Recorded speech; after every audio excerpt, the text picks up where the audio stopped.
God damn, have I missed that theme. What is going on, everyone? Welcome, Arvanauts. Welcome, everybody, to a Saturday night stream. It is November 15th, 2025, in the year of our Lord, etc., etc., and it is my great pleasure to welcome you all to Day 40 of Expedition from the Mysterious Peaks, sponsored by Alligator Alley Entertainment, an episode that we are calling the Centurion's Heart. I am very excited for this. We've got some new debut stuff to show you today. We've got some new art. We've got some new maps. We've got all this kind of cool stuff. I can't wait. It's going to be awesome. I'm glad to be back in the saddle with this campaign. Before we go any further, a couple of quick notes about how to support the channel. If you haven't done so already, please follow the channel. Check out our YouTube with !ArvTube, and thank you for subscribing over there. It's free for you to do that, but it really does help us out. Discord is exclamation point, easier for me to say, exclamation point ArvCord, where you can hang out with the Arvanauts in between streams. Blue Sky, exclamation point ArvSky. Please follow me over there. A lot of new followers recently, which is great. On the website for this is arvanelleron.com. Financially, exclamation point ArvShop is the merchandise area. Exclamation point ArvTreon is my Patreon. Trying to build that up to triple digits. Please do that. And of course, subbing to the channel gets you those custom sub badges and emotes to use here, there, and everywhere across Twitch. And also allows you to get inspirations to help our players, which you can do both here and in other campaigns. You can also get that with a Patreon as well. Special note tonight, remember, everyone who cheers tonight, that cheers, those bits end up going towards this campaign specifically, because you're cheering in this campaign, go towards the players here. So we will assemble them together so that the players can get a little bit of extra money thrown their way. So please consider doing that. If you love what these folks do, please do that, because it will be great. And that is special to this campaign. So again, cheering is always appreciated. And on the publishing side of things, exclamation point Icarus, that's my graphic novel from Athos Arts. Exclamation point Library is my Tales and Tomes, the Forbidden Library. That's my 5e adventure and sourcebook from Alligator Alley Entertainment, which is also the sponsor of this campaign. And exclamation point Greyshade, which is my Greyshade IP, Greyshade Renegade Heretic, the Grey Assassin trilogy from Athos Arts, award-winning, critically acclaimed. You can get those at that link. You can get the audiobook of Greyshade from our very own Trent Sparks. Again, Renegade audiobook is coming very soon, within the next couple of weeks, I would expect, also by Trent Sparks, so please check that out. And Heretic, the final book in the Grey Assassin trilogy, will be out in audio form, I would suspect, early next year, so those are coming soon. And of course, the tabletop role-playing game of Greyshade. In less than a week from now, Brandon O'Brien, the designer of the game, will be at PAX Unplugged in Philadelphia demoing Greyshade, so now is the time to pre-order it. I am very excited for that, and that is going to be coming out from Alligator Alley Entertainment as well, so definitely pre-order that. Very excited for Greyshade to come out and for you all to see what Brandon has made. It's a pretty amazing game. So there's that. And as always, exclamation point BLM, Black Lives Matter, important to affirm and assert the significance and importance of Black lives. Exclamation point Help Now, the World Health Organization page on suicide prevention. Important to reach out to others when you need help and reach out to others when they need help as well. And exclamation point Ukraine, UKRAINE, to help the people of Ukraine as they fight back against an illegal and illegitimate war with bravery and courage. And send the message we'll do so for others in that situation in the future. Let me turn that on and say hi to all of you. It is good to see you all. I am very excited for tonight. Now, one quick note that I want to make just before we get started, and that is a reminder that coming up on November 25th, which is 2 weeks from this Thursday, sorry, that's completely wrong, which is 1 week. I got all of that wrong. 1 week from this coming Tuesday, that's what I meant to say. 1 week from this coming Tuesday is going to be this writing discussion that is going to be taking place with myself and Valerie Valdez, representing American publishing, at least genre publishing to the extent that we can do it, and Premi Muhammad and Brandon Crilly, representing the Canadian side of things, in a discussion called Crossing the 49th Canadian and American Authors Talk Shop. So that'll be November 25th. That's American Thanksgiving weekend, or Thanksgiving week, I should say, 9 p.m. Eastern, and definitely do spread the word. That's gotten some good buzz, that event, and so I am excited for more of those details. Yeah, exactly. I'm going to talk about publishing when we give thanks. I mean, why would we do that? Just kidding. Anyway, just wanted to let you folks know that as well. All right.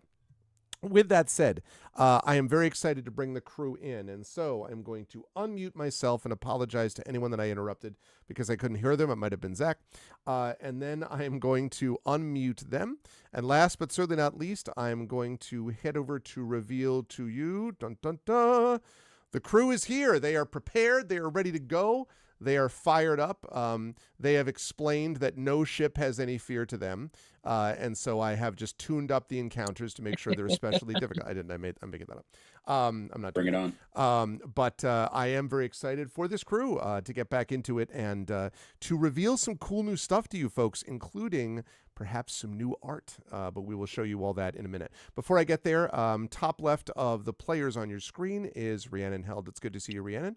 How are you? Is everything in your neck of the woods and so on? And whom are you playing today?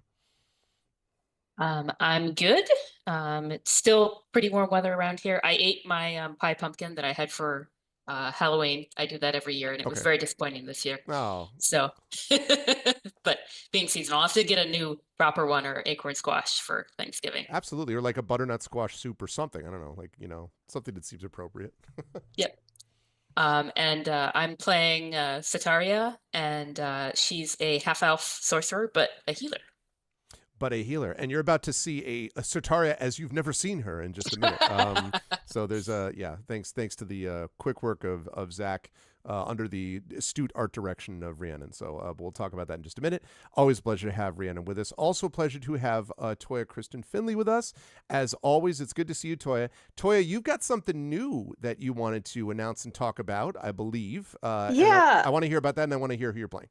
Yeah, so I do have something new. I have started a new creative venture because the video game industry is still a dumpster fire and refuses to put itself out. And so I just figured, why don't I work on my own IP, because that's more important anyway. So I am currently working on an interactive fiction that has some hidden object mechanics and some visual novel sensibilities, and basically I call it like a relationship manager, basically, where you are a adolescent who is also in the care of two young children, and it is a quiet horror that gets less quiet as it goes along. So if you would like to help me in my endeavors, I see that Triffid has posted my Coffee link. And I'm excited to just be working on something that doesn't belong to someone else. Amen to that. Did you say in the care of the young people? Oh, so, no. You're taking care of them. Okay. But I mean, it could be. I was like, I see the horror. I mean, it's that, like, it's that clear could to me. be a Freudian slip. Who knows? Yeah, interesting. Yeah, tonight I will be playing Nalik, also known as Nulz Darkly, who is a human bard. Very, very cool. And I've said this many times, like, I have great respect for all of these four people and the work that they do. But definitely, Toya does really great stuff. So you should do anything that involves Toya's stuff. You should pick up or take a look at. So I'm excited to check that out myself. I hope that when it is closer to completion, that Toya may consider being willing to put it on this channel a little bit. Oh, buddy, you already know. You already know. I'm all over it. I'm all over it. I really would love that. But seriously, good luck on it. And I'm excited to see more of it. Thank you, Toya. Excited to see more of Nulz tonight as well, and more art from Nulz too. You're going to see about Nulz, but you'll see that in a minute. But first, I want to speak to LaShawn Mwanek, who is here. It is good to see you, LaShawn. Always a pleasure. I hope that everything is going okay with you. How are you? I feel like are you in a different room than normal? It feels like, or at least the camera angle is different, because I see now you've we got the whole couch and painting going on and all that kind of good stuff. How are you and who you playing? Well, basically, I'm ashamed to say this, but I basically cleaned my room up. That's why it looks the way it does. All right, it's a whole new world. I don't know. Yeah, but no, this is my downstairs library, and unfortunately, you can't see the books. But you see the opposite end. You see the couch that I get to relax on and all that. So nice. Yeah, and we did put up new paintings. That's probably something that see. Yeah. So I finally got around to putting up paintings in my library. So yay! I got art decorated. So huzzah! So yeah, but things are going great, and I will be playing tonight. Raven Galinar, who is she is a Lorendi, and just recently, per our last game, admitted that she was once a healer. So, surprise! By the time we get to the What? end of the game, everyone is a secondary healer. Like everyone's like, I'm an off healer. What do you mean? Like everyone has MMO like trauma. They're like, I've got to heal just in case. Anyway, no, but actually, I've loved watching Raven's character development over time, and really just Raven's like the exposure of Raven's character over time has been cool. So, as has been the case with everybody. So I'm very excited to see that. So awesome. Thank you, LaShawn. Can't wait to see what Raven gets up to tonight. And also you will see Raven in a whole new way as well, thanks to some official work and also thanks to Zach's quick work. And speaking of Zach, it is one Mr. Zach Clay. First of all, Zach, thank you again for doing that extra work on the tokens. You're also going to see some extra art relating to, finally being revealed today, relating to Zach's character, about which more in a moment. But otherwise, how's Tricks with you, my friend? How are you doing? How's everything on your end? And whom are you playing this evening? Tricks are very good. My local programs that I help out with, these youth D&D programs, are ramping up in this part of the year. Wizards of the Coast was kind enough to provide some materials and some new books and starter sets for those programs. And tomorrow, I'll be in the city running our library program we have right now 30 kids ages 8 to 12 that are signed up for this. And Okay. I'm mentoring a group of 6 teen dungeon masters who will be DMing for those 30 kids. I love it. With all this new materials and everything. So tomorrow's a big day for that, but a very cool and fulfilling gig in that regard. And then just earlier today, I played a TTRPG a student of mine wanted to run for his birthday, called Death Island, or Deathmatch Island, I think. And it's essentially a What's it battle about? royale. It's a battle royale TTRPG. Oh, okay. And you get like we had a full character sheet. He taught us how to play. It was honestly really fun. It was like, basically, there's a billion IPs that do this: Hunger Games, Squid Games, Fortnite, whatever you can think of. So yeah, we made some alliances and went into a bunker, got shot at, saw some creepy stuff. It was great. So that was an interesting experience. Always love to play some new tabletop games. So yeah, that is my lowdown as of late. Tonight I will be playing Dr. Jaraxxus, the Bendis Cybermancer. And that is it. Thank you. I'm ready. And you're going to see some more art from that as well. Thank you, Zach. Always a pleasure. 2 quick notes from me about that, incidentally, which is that my youngest is gotten really into escape rooms and has made his own first fully official escape room within my house. That has now been run through by multiple people, including yours truly. He did a now it was my wife and he, put it together, but he like had some really, really good, smart ideas for puzzles and things like that. So it was very cool. And like, he's very much into the sort of game designing. So I can see game design as a possible thing in his future. What was his escape room's theme?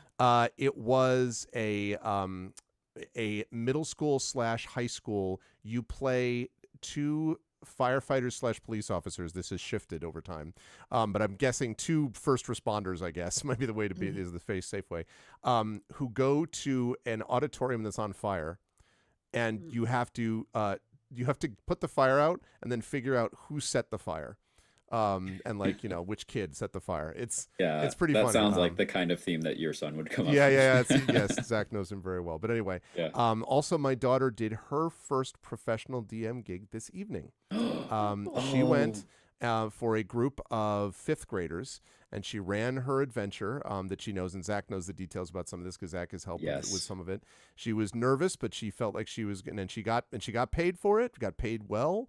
And I am excited to talk to her about it afterwards. She was quite, she was like prepping for it in the days leading up to it and all this stuff. And I was just like, the younger generation, there's some hope. There's some hope remains, That's awesome. But yeah, it was very cool. Anyway, I do not want to spend all night talking about my kids because that's what'll happen if I let myself. So I'm not going to do that. Let us talk about what happened in our last session. The crew here that you see before you, 2 of them from space beyond and 2 of them specifically from this planet, have come to the Centurion, a crashed ship which is the source of two things. Number one, the source for those living on the planet, possibly of the corruption, which seems to be spreading throughout the planet, which has already taken the mind of one of the Primarchs and perhaps taken the mind of the other Primarch too, and is risking the entire planet's sort of ecosystem and structure based upon these creatures called the Caroden.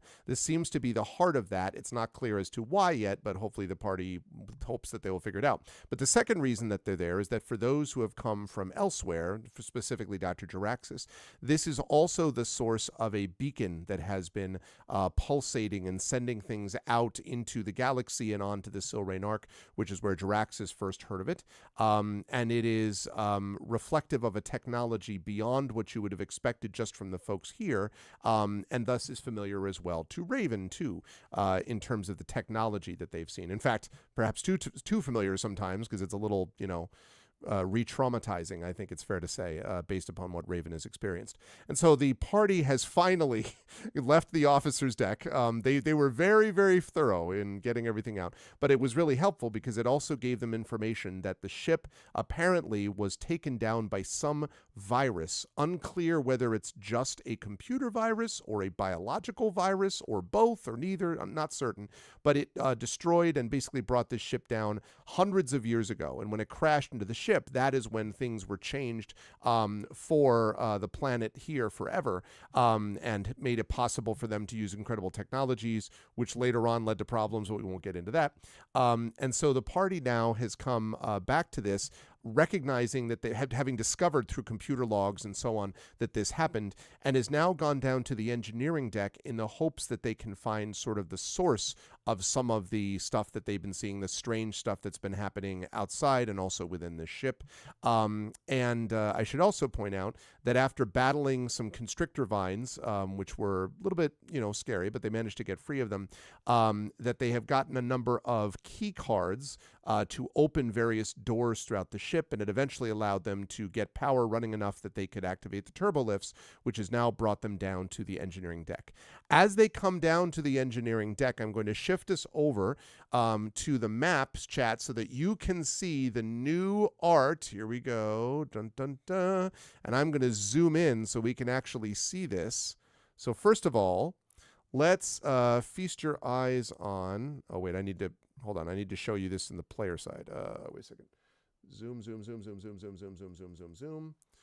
All right. So on the left, we have, right here, we have Zetaria.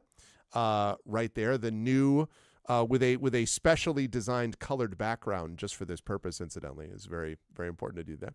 That is Zetaria. Next to Zetaria, we have Dr. Jaraxxus. This is custom art, by the way, that was done by Hannah, who did some of the art for other campaigns of ours, which we're finally breaking out today. So that is Jaraxxus. Next to Jaraxxus, we have Raven Galinar. Both Zetaria and Raven are not unique individual art for them yet, but at least it's a little bit more targeted, let's say, than the stuff that we were using before. So this is Raven, who again is a Lorendi. And then last but certainly not least, we have over here Nulls Darkly, which is, of course, Toya's character. And I do want to point out, now, chat, again, I said, I report, you decide. I went through so much grief about being told that the cover of my book, Greyshade, was like modeled after me. I know that this is not the case, that Toya did not model this after her. I know that it was modeled after a rapper, and I'm sure Toya will tell me which rapper in a minute. I've seen a picture, but it also does look like Toya to me. So I feel like this also appropriately represents something about Toya. What's the rapper, though, Toya, that again? So the rapper is Nikki Lynette. So I actually had a couple of references. Nikki was one of them, and I think the other reference was just somebody completely random that I found online. Okay. But I ain't got cut cheekbones like that. I'm just gonna say.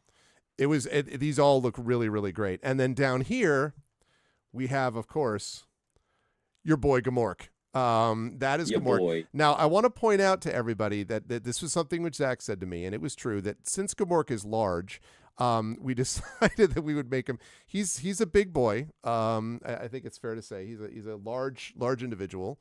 You might call him an absolute unit.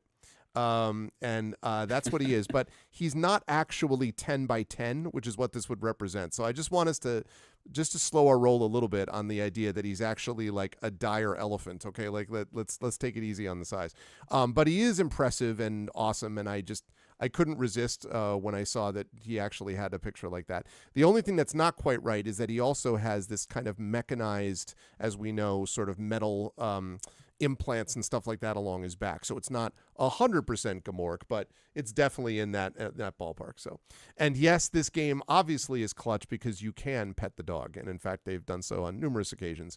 And by pet, I mean speak to him, and then when he growled at them, say, "Okay," that's basically how that worked. So, let me fire up a little bit of music, and then let's get going because you have just stepped out from from the turbo lift onto the engineering deck. Let's see. Right. Okay. So I have to bring in this track, which is going to be, okay. Right. Hold on a second. Let's find the thing that I need. Right. It's not that. It's, it is add to game, and this is add to game. I believe it was this one. Yeah. Starforged Space. Seems appropriate. Okay. Now, in the background, as you step off the turbo lift, everyone, you hear the thrumming sound of some deep, almost bass-like note that sounds like vroom, vroom, vroom, vroom, vroom, vroom, vroom, vroom, like that, from somewhere deep within the ship. And ahead of you, you can see that you have basically this metallic, reddish metallic floor in front of you. And you can see about as what I've laid out there right at the moment. Otherwise, everything to sort of the left and the right of you looks like metal that may have seen better days, but actually is not in terrible shape, relatively speaking. This may not have had as many people come down this far than as opposed to the deck above, where a lot of people have been in and out of it, as we talked about. Maybe this hasn't gotten as much foot traffic, but that is what you see. What would you like to do? Now, is this metal rusted at all? Does not look like it, no. At least not much. And this would be a metal that would be unfamiliar to Nulls. I would say, well, I can't say that for certain, because it is possible that on Thalos, since the time that you were, since the time that you've been invested in, you lived on Thalos your whole life, so you would have encountered certain kinds of metals, and maybe you would have seen something like this a little bit in sort of Magitech, areas, whatever, but not a lot. Like even in Cambria, the metal wouldn't have been, certainly not in this quantity. And it's not that it's unfamiliar, but there's a lot more of it than you would be used to seeing.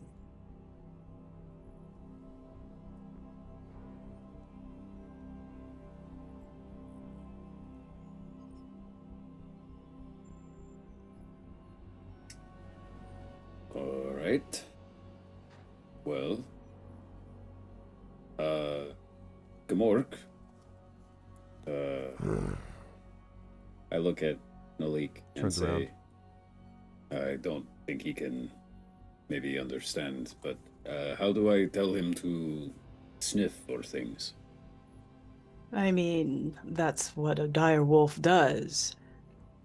We should just head on off, and he'll do the rest. And there's no lights or no flashing blinking lights, no pulsing lights, no flashing blinking lights, but there is a very basic low ambient light that you can see sort of near the floor, specifically coming from it looks like basically right in the basically gap between the floor and the wall. You think there's like a sort of light bar, if you will, that's kind of running down it, that's at a low level, but it's not flickering. It seems like just at its kind of basic lowest level. Is the area in front of us do we feel like it's vast, or does it feel more like enclosed? I wouldn't. Well, it's hard to say. Where you are right now is, I mean, the deck itself is probably 15 feet high, maybe. So, like the hallway where you're in, and then again 10 feet wide, as you can see.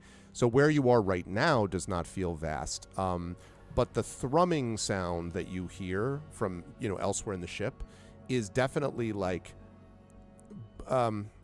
booming, I would say. And it's not like overwhelming, but it's definitely present, and that certainly feels resonant. So that might suggest that there's a larger area somewhere else on this deck.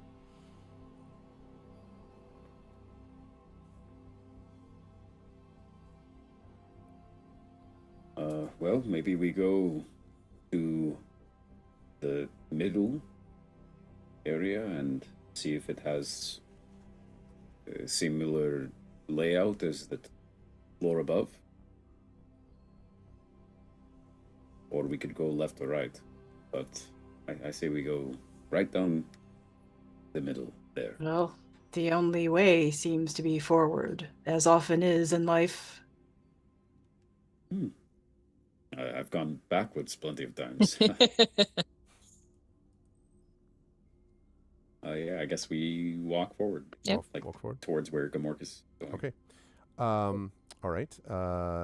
Make sure that everyone has control over your characters. I think you do, but I just want to make sure that everyone can control what you see. Okay. There we are. There we are. All right. So Gamork goes down this way to the south, sort of like straight ahead of you, is not sniffing exactly, but is sort of like, his sightless eyes kind of like up, his head sort of tilted up and kind of growling to himself. But there's no like obvious, watch out, panic, things yet. But as you get closer, you mentioned before, Raven, this question of vastness. It definitely feels like you're heading towards a larger place because you can hear sort of kind of this thrumming sound that I mentioned seems to be echoing. You don't know that it's coming from the room over, like in front of you, but it definitely is like reflecting in some large area in front of you, you would guess. Let's see. And you continue down until here.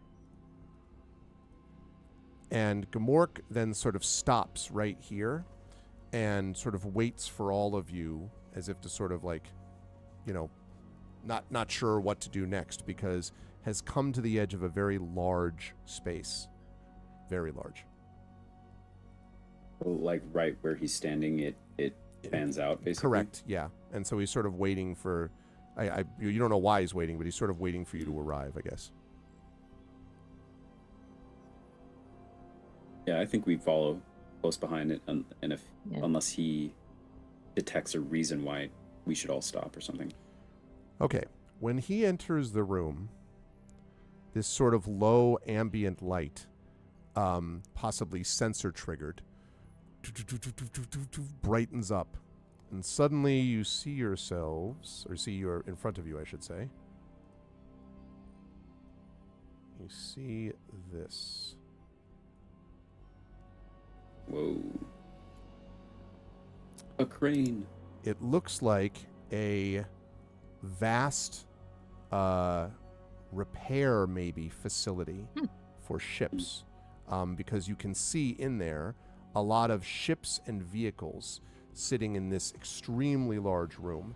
There are machine parts and metal debris that are scattered about the floor of this room. And one thing that you notice, Nulls, is that as you come up to it, is that there are rusty chains that are hanging from the ceiling over dented dented pallets and things like that probably held cargo at some point, and maybe some empty bulk containers. You can see some things are sort of fell over and scattered on the ground here.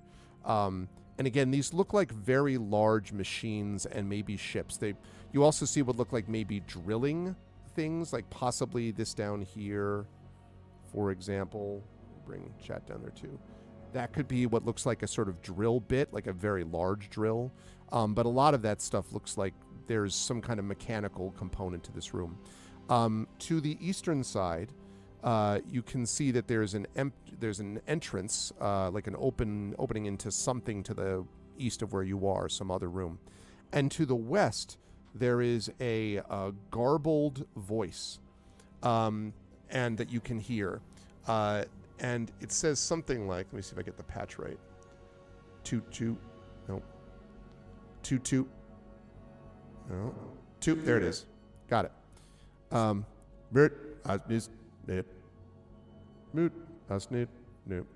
It's a little too far away to hear it accurately, but it's saying something clearly over and over again. And that's coming from here. Yeah. Is any of this machinery like what we saw in the cavern and that gigantic drill? You would need to get closer to sort of look a little bit more definitively at it, Knowles. Just from a look here, no, they don't look that similar. And so you said there are chains kind of suspended from the ceiling. Is there anything else? Because Knowles is going to take a long look up above just to make sure that there's nothing that might come crashing down or anything like that. How about a perception check for me, please?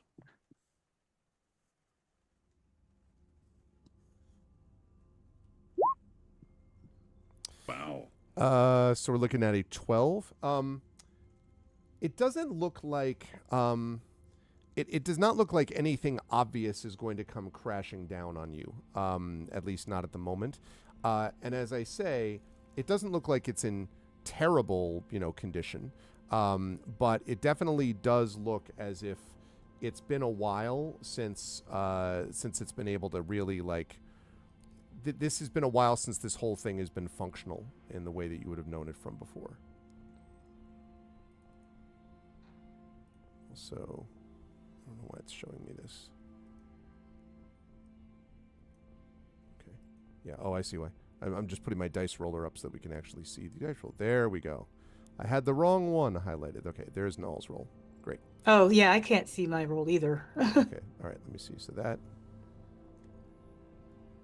that should be like that, and that's like that, and that's like that. Okay, I'll move that down there. Great. Okay.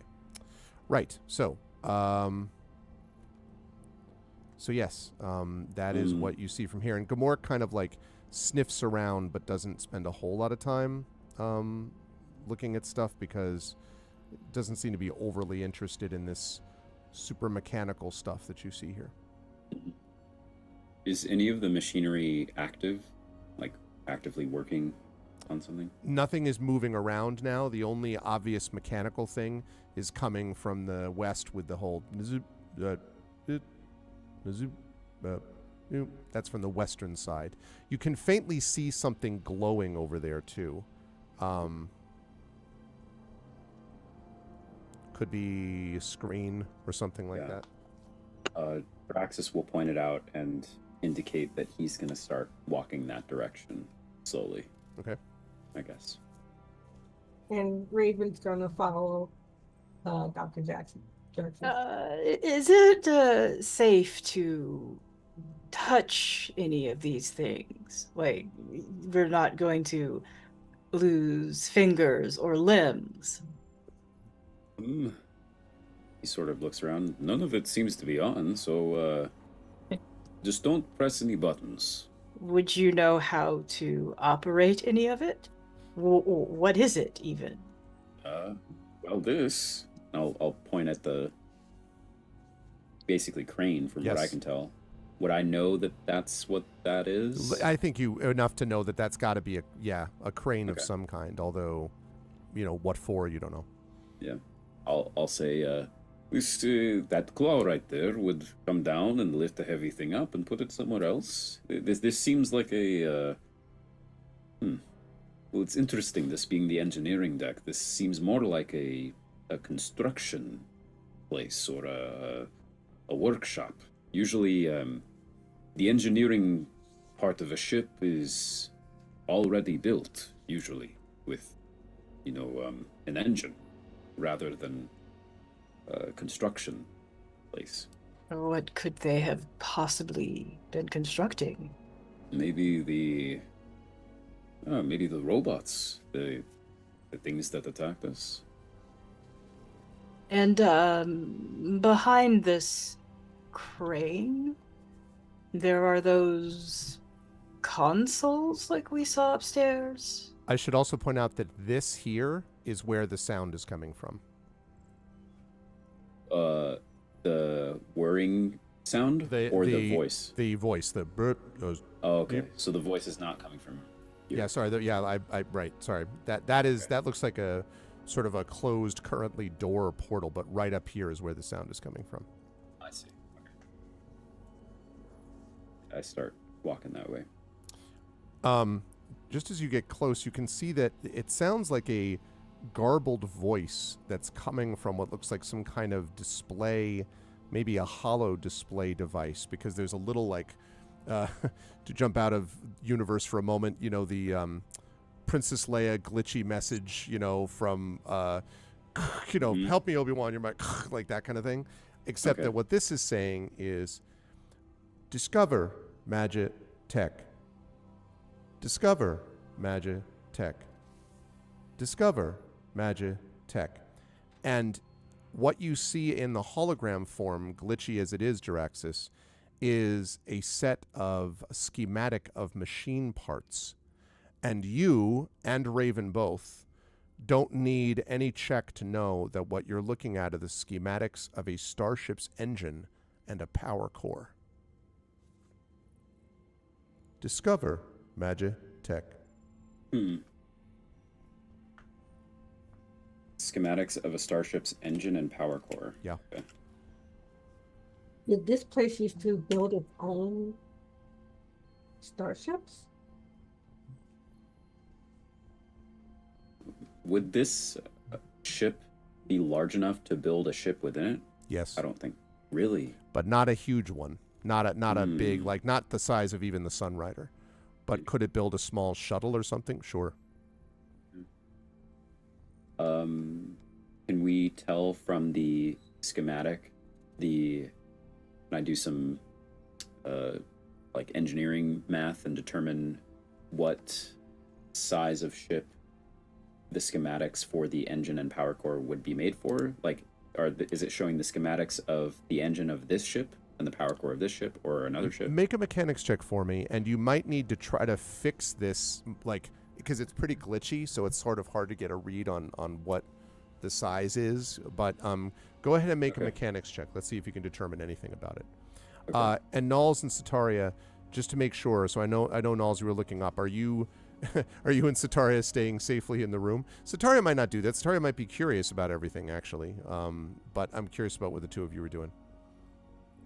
Well, Sataria. Sorry, Go ahead. both of you. That's on me. Sataria likes bones, so any of these crush anybody? Yeah, you don't see any bones yet. Dang. Unless you mean bones of ships, but otherwise. Nope. Yep, not regular bones. Nulls So is... Sorry. She'll be looking around a little bit. Okay. Nulls is pretty much waiting on a report back from the experts. There are things in the room that she is interested in, but she's curious to know what Jiraxis and Raven are discovering. Okay. Well, then in that case, Jiraxis and Raven, how we do on that mechanics check? Yeah, I was looking I was at going some. to ask, can I actually do it on computers check instead? Yes, possibly. This does feel like it's more. Well, I mean, obviously there's going to be computerized elements to it. Well, yeah, actually, I take this back, because what Jiraxis was looking for was to get a sense of maybe the size of the engine. That's a mechanics check. For you, yeah, are you doing the computer's check to try to fix this, theoretically, Raven? Yeah, I'm going to see if I could try to make the message a bit clearer and more understandable and get rid of the glitches. So that actually is going to be mechanics, not computer, because it looks like it's a mechanical problem, not like a computerized, data log being corrupted or something. Type of thing. She should probably do that first, because that might aid the information that I get if the system's working better. That's fair. So yes, a mechanics check would be what you're looking for. Would I be allowed to help Raven with that, and then go in with Sure, Like, I think so. How are you going to help Raven? well, yeah, if it's a mechanical issue and it like wires are crossed, maybe we're both down there under the hood and trying to figure out what's going on. Okay, Raven, let me have you do this at +2 then. Okay, great. +2. For mechanics, yeah. So with advantage. Not with advantage, +2. Oh, so just at +2. Right. Yep. After the fact. Okay. Ooh. Well, Yeah, that won't work. the voice just goes out. Yeah, this wire? Damn it. Apparently not. You can also attempt this check if you want, Direxus, but Raven, it feels like it's kind of like this is not. I mean, it is familiar in the sense that you know what you're looking at, but it's not technology that you're specifically familiar with here. It's kind of older. Also, it's definitely not modern Silrain Arc style tech either. Yeah, I'm gonna step back and let Texas. I'm not as good at mechanics either. Would I just be able to? Because the other thing I started looking up is I'm much better at astrophysics, and I was looking up the difference. And astrophysics does say you would make this check whenever you need to recall or apply any knowledge having to do with space science, space travel, and scientific theories. Yeah, this is just a damaged device, though. But I mean, if I were to just ignore the damage of the device and focus on the information I'm trying to get. Oh, I see. It's just not, but it's just not enough info. Like, I mean, the thing is, it's glitching and showing you like a loop of like 4 seconds is the thing. So that's the problem. Let's do the mechanics then. Yeah. I don't think I have anything that helps. Well, remember, chat, inspirations are a thing. Just recall there are inspirations that are available for people. I think there's one more channel points inspiration left over this month. Something I was going to mention too. Do you remember when I came in for Eberron, maybe 2 Eberron sessions ago, and I redeemed a inspiration, but then I think someone else did too, and then you were like, "Oh yeah, Zach, that'll be used next month." And then I don't think it ever got used. So the thing about this is, I do remember that. The problem is, though, you can't use inspirations. You can't use one of those inspirations for yourself. Okay. You can use it even for another character. Okay. So, yeah, that's just kind of a general channel rule. That's fine. But, yeah. Okay. All right. So with the mechanics checks, though, I did find I have the item micro tool set on me. And in the guide, it says, this small set of tools grants you advantage on any mechanics skill checks to repair minor electronic tools and devices. I'll allow that. This is a little more than a minor electric tool, but not too much. Yeah, I think that's fine. I'll give you that. Well, actually, yeah, the next sentence says, this provides no benefit for complex items such as automatons, computers, drones, weapons, or vehicles. No, this is different. This is a device. That's why I'm not allowing the computers check for Raven. Right. It's not, yeah. Okay, cool. So I'll allow that. All right, here we go. And then advantage. So 16. Okay. Yeah, so you kind of like cross the wires a bit and like, fiddle around. And Raven looking from a little bit from a distance, and all of a sudden you see the thing kind of glitches out and then vroom, and then you hear, in this issue, we look at the M2 star drive and discover the magic behind the latest in hyperspace technology. Discover Magitech. And then you see that what you're looking at are basically sample schematics of a star drive. And basically what it is a fairly well-known article, or fairly well-known sort of like, you can tell, as I said, it's a star drive. However, it looks almost like kind of like a magazine or the equivalent of it, like a digest, that is, and the name of it is Space Vehicles and Space Understanding. So, and it's got a bunch of these things downloaded, and one of them includes this. But the thing is, neither of you have ever seen technology like this old. Like it's technology, but it's got to be hundreds of years old, because they're making references to things like perhaps someday we'll be able to find the technology possible for us to explore through the stars, but until then We'll have to make do with this work we can get right at home. And then it shows like more of this sort of space stuff. So it's space drive technology, but several centuries old. And so it seems outdated even for the ship that this No, issue it would be is- about no, it would be about in line for this ship. Because remember, this ship crashed a while ago, a couple hundred years ago, probably. So hasn't it crashed from another planet? What do you mean?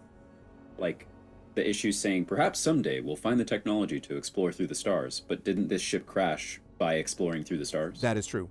Yep. So it could be that it's possible then that it's looking from an older time period, but the tech that it's described looks a little bit like the tech that you see here. I guess might be a way to describe it. I see. Yeah. Okay. So it's this issue or digest is like in the future we'll be able to achieve this, and then the ship that it's in is the future that it has achieved. Exactly. It almost Okay. You get the impression the Centurion might have been state of the art for that time. All right. I don't know if Satari and Malik were looking at something else. Well, I'm just gotta ask a question. So, who built this ship?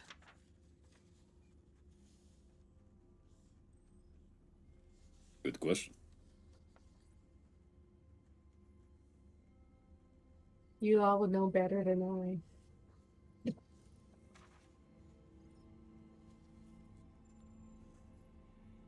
Are we able to? Are there other like messages or commercials or issues that I can like flip through? It seems to be just this issue, which all seems to be referring to star drives, spaceships. You think this might even be a special spaceship issue because it says something about yearly spaceship. I see.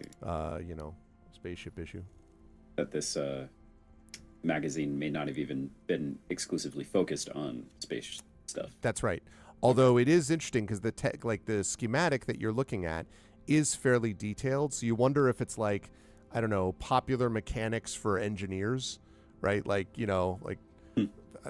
or something of interest to war gamers, like, you know what I mean? Specific war game info about like a particular way to paint a miniature, and then about the way to, Right. Particular rule sets based on 1835 skirmishes along the Franco-Prussian border. You know what I mean? Like, it's very specific is what I'm saying.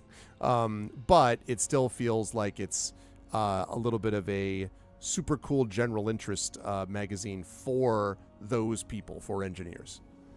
Okay. Also, I should point out that since you're close to this, you can also see that here, this door has what looks like a glowing red panel next to it, which is the universal, at least on this ship, sign for needs a red key card. Oh, do we have a red one? I'm sure the only one we don't have is blue.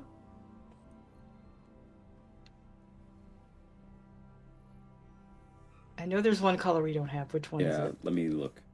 Who has red? Who's on red? Who's on first?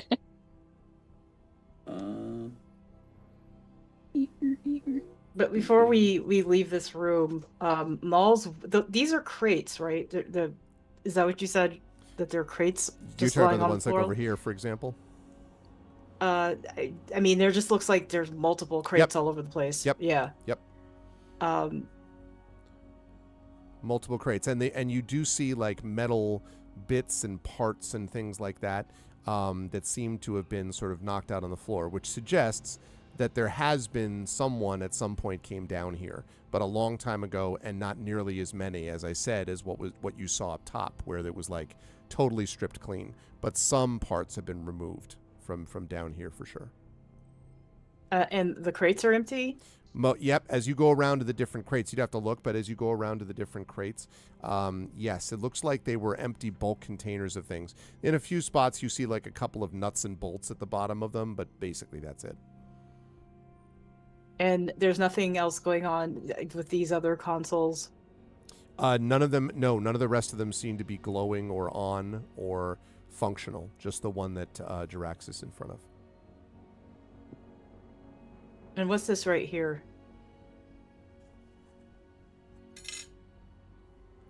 That looks like that one over there looks like it's kind of a workbench of some kind. Like you can see there are there's some drills and devices and things like that. An old and kind of rusty saw, which you think would probably not be a good idea to open up, to start firing up and running. And as I mentioned, you did not see rust in the corridor, but in here, there's definitely a little more of it. Not falling apart rust. Not everything is about to collapse rust.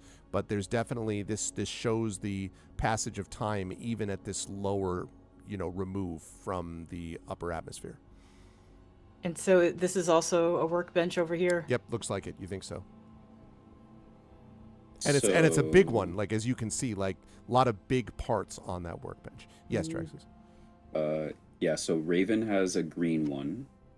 I have a note from super long ago that says Raven, this is like when we first entered the ship, I guess. That Raven has a green key card from a dead body.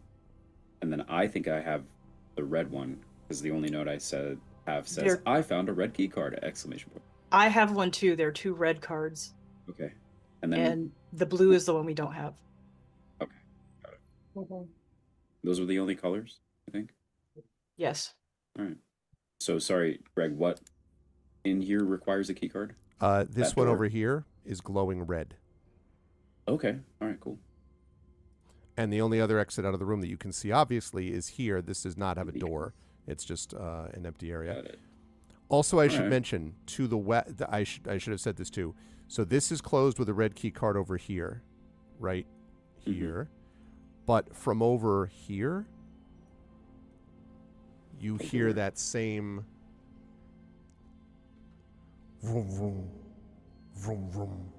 It seems to be coming from the room to the east. Oh. Okay. So you got the open area to the east with that sound, and to the west you have this glowing red closed door. I turn to everyone and say, all right, do we follow the weird sound? If I do have a hypothesis, it is that we came down here. If we can restore power to parts of the ship, we may be able to learn more information. The vroom vroom sound is likely maybe a power source. Well, if you know how to turn the ship on, potentially. Potentially. We should go that way. Yes. It could also be a ship. I don't know. I say we tread carefully. Mm-hmm. All right, shall we head towards the mysterious burring sound? Any objection? No? Nope. All right. Okay. All right, I think we head east then. All right. Gamork will follow you over. East. Okay.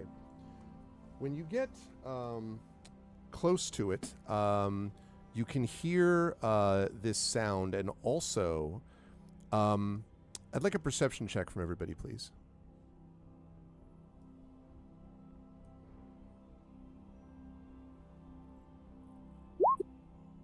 Okay. Okay. You're the farthest away, Sataria, that's why. Okay.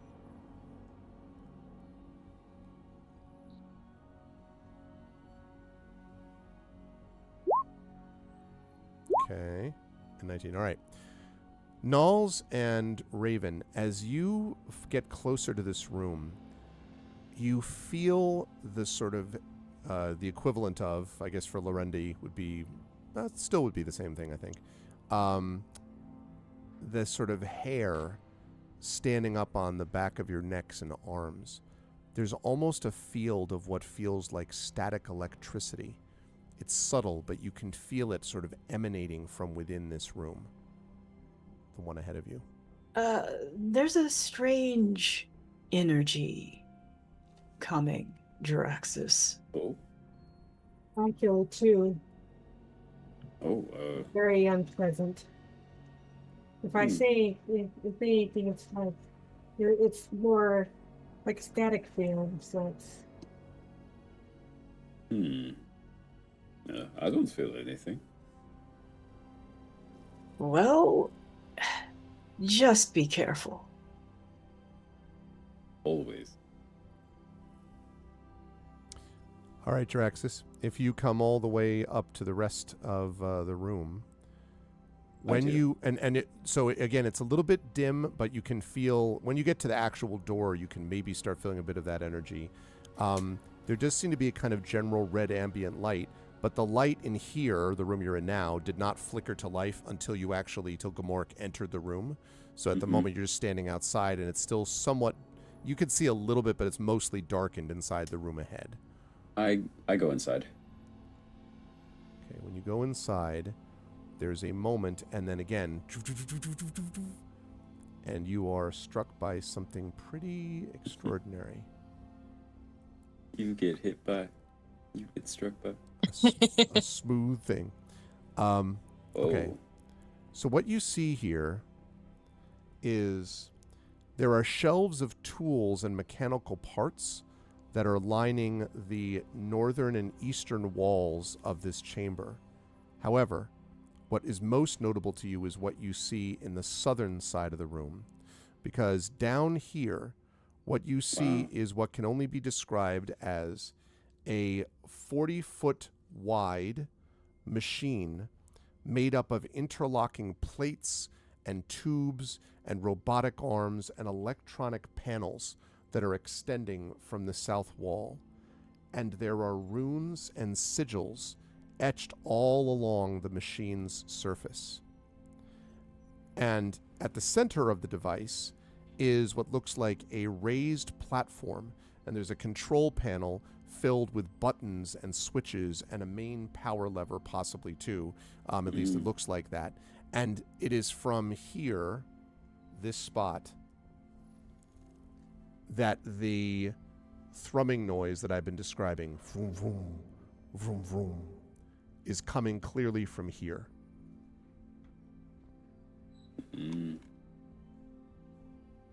Any sound coming from this area? Up in the top left? No. Okay. All right. Any bodies or any weird smells?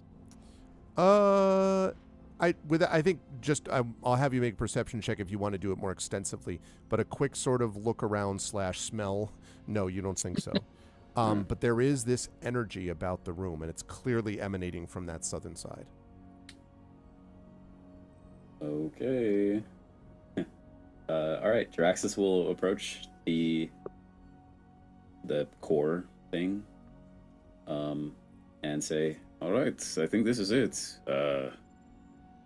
I'll see what I can do." What is that? Would Knowles recognize the sigils and the runes on the construct? Maybe. Let's see. If I have you go over there and have you do a...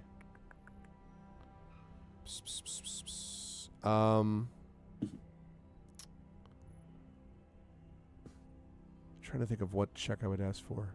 Make an Arcana check for me, please, Knowles.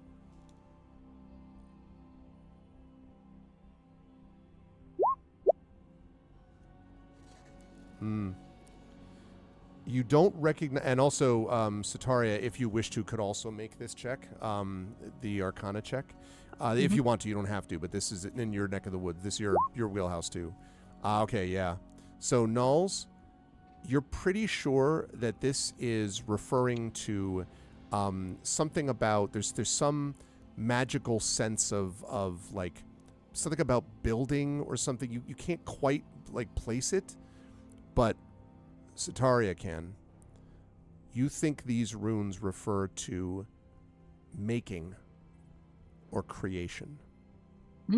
Okay, so Knowles is going to give Sataria a kind of knowing look because Knowles has a sense of what this is. He says, "You recognize this, don't you?" Oh yeah. She'll basically like recite it very sort of like, I am taking a test. This is a pop quiz.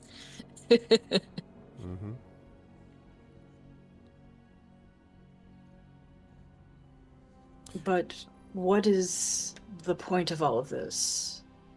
What we just came out of a workshop for ships, and now this.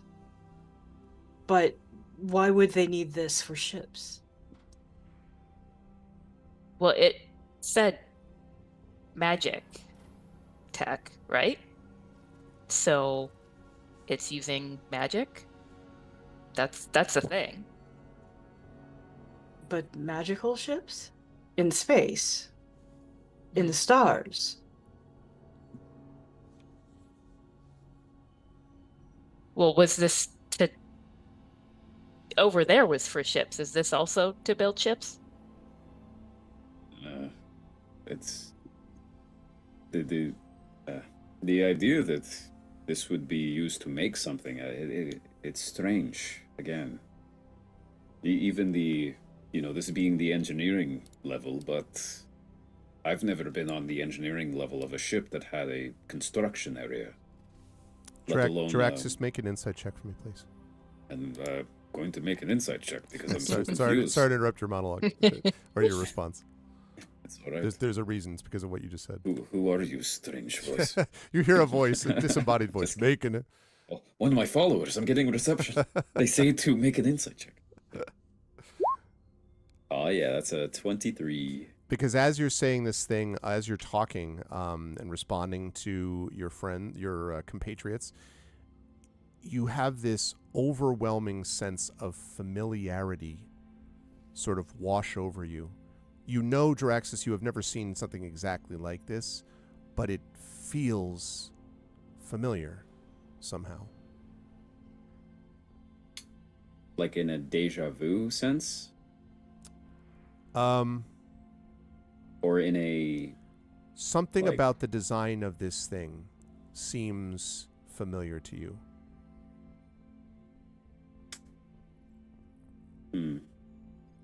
Maybe not deja vu. Maybe you've seen something like it before, or enough bits of it to sort of make up this. As I start to try to place that, does it remind me of when we rescued the people, the elves? No. No. Okay. Is there something I can try to, like, is there something in specific that I can try to recall or think of, or is it just this vague feeling? I'd say it's vague. Depending on what you do with the machine, because you're still standing outside of it, that may change it, but yeah. Okay. Also, where physically, where is the place to go and interact? Like, where's the lever and the buttons? Yeah, so this whole thing has got basically, you see these kind of concentric circles around it, and it sort of rises. It's almost like a little bit like almost mounded a bit. And then there is, in the center of it, is this thing that is just sort of like it's hard to say, but it looks like a cap. So you've got circle, mounded, and then this little cap at the top. And this right here is actually a narrow staircase and platform leading to this control panel that I mentioned that's right in front of that cap. Okay. Would it be possible for two people to go up and look at it together, like in the same way that Raven and I were? Not without one being behind the other. There's only room for one person at the control panel. You can have one person behind you on the little catwalk almost. Would they be able to help with a check? Possibly. Okay.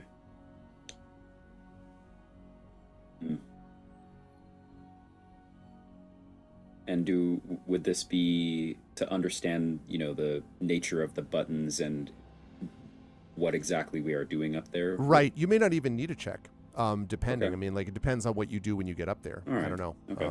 But yeah, Jiraxis turns to everyone and says, I admittedly, something is... Also, you say that this is familiar to me. Is it familiar to Raven? No. Well, you don't know, but I didn't ask Raven for an insight check for a reason. Yeah. All right.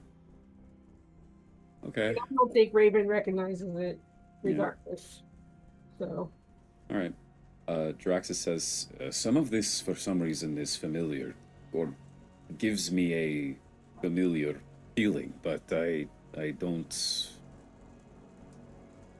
I'm going to go up there to look at it. I think I would like help from one of you, maybe, but I'm also afraid I might press something that, well, I don't think all four of us should go up there, is just what I'm saying. So anyone who wishes to volunteer, please come join me up here as I press buttons and try to make magic happen. Is anyone going to follow? It may make sense for Centurion to go because she recognizes the rooms. So. Mm-hmm. And you are a student? Yes? Yes. Okay.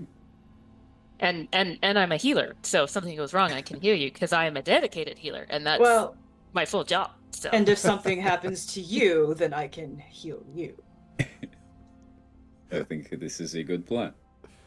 The cascade healing approach. Raven's face is silent. And if something happens to Nalik, Actually, Raven's going to start wandering over and looking at these workstations here. Okay. Just wandering and looking to see if there's anything of interest.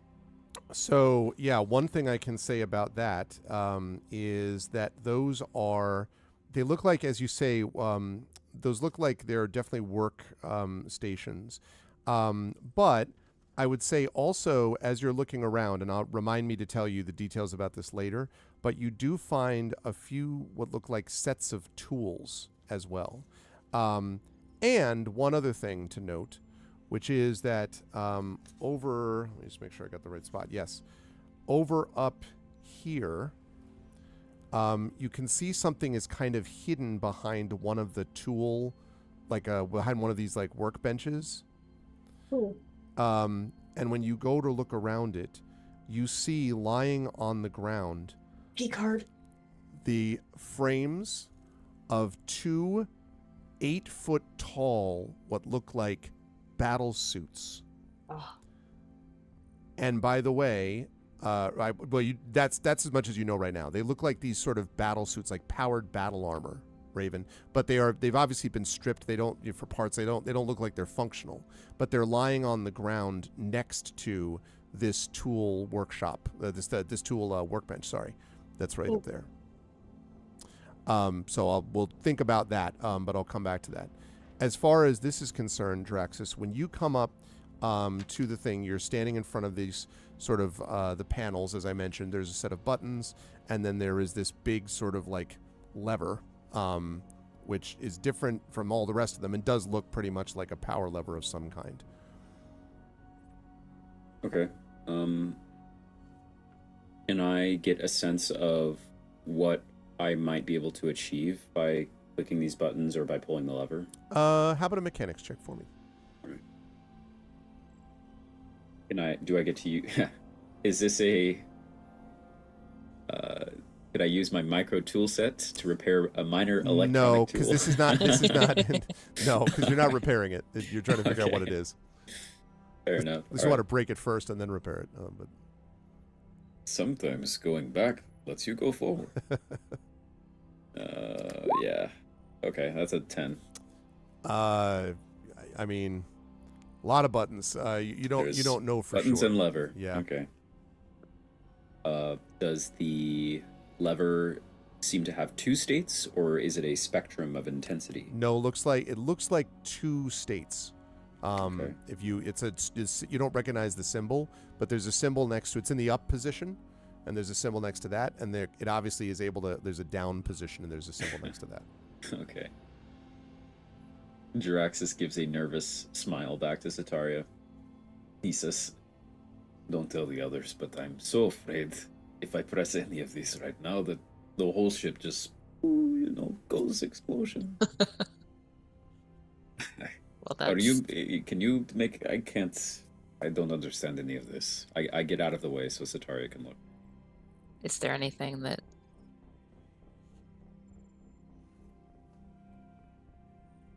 that you can see? Yeah.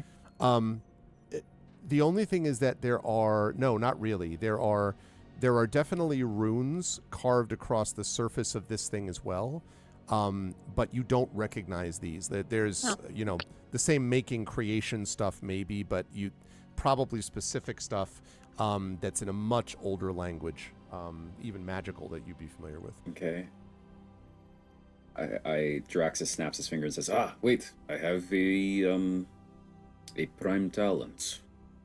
Can I guide Jaraxis as well? I would appreciate that." Yes, you'd have to get a little closer, though, I think. How far do you Yeah, have I to think be, you have actually? You might have to touch me. Do I? Oh no. Yeah, I do have to touch you. Do we need No, to trade? I don't think you do. You touch one willing creature once before the Oh. spell ends. The target That's can roll. weird. Yeah. It's weird because the range is 60 feet, but then the Yeah, it description is says 60 you touch. feet. That's That odd. is odd. That's Yeah. really odd. I'd say for the moment you can probably guide from that distance. All right. So So I remember that I have a cantrip essentially called Analyze Device. Okay. It says you discover all commands, workings, and electronic or mechanical functions of an automaton, construct, device, machine, or vehicle. Okay. You gain basic knowledge on how to activate and operate it. You still need to make the appropriate checks to use advanced functions or access data. Okay. So yes, almost certainly this is a power lever that you're looking at on and off. It's Okay. off. You could turn it to go on. The other buttons Oh. do look like they might have advanced functions, but it's not totally clear. Got it. Because this may be tied into runic magic also. It's not just mechanical. Cool. All right. Okay. Draxus will turn back after using some Esper technology. His visor lights up and stuff, and then dims. And he says, "Okay, what I have verified is this says on and off. Right now, it's off, and I don't see the word explosion anywhere. So I think I turn back and like stage shout back into the room. I say, I'm going to turn this on now. And he'll grab the lever and close his eyes. And I need a strength check because Really? it Okay. is stiff. all right. The strength is my strong shoot. Strong shoot.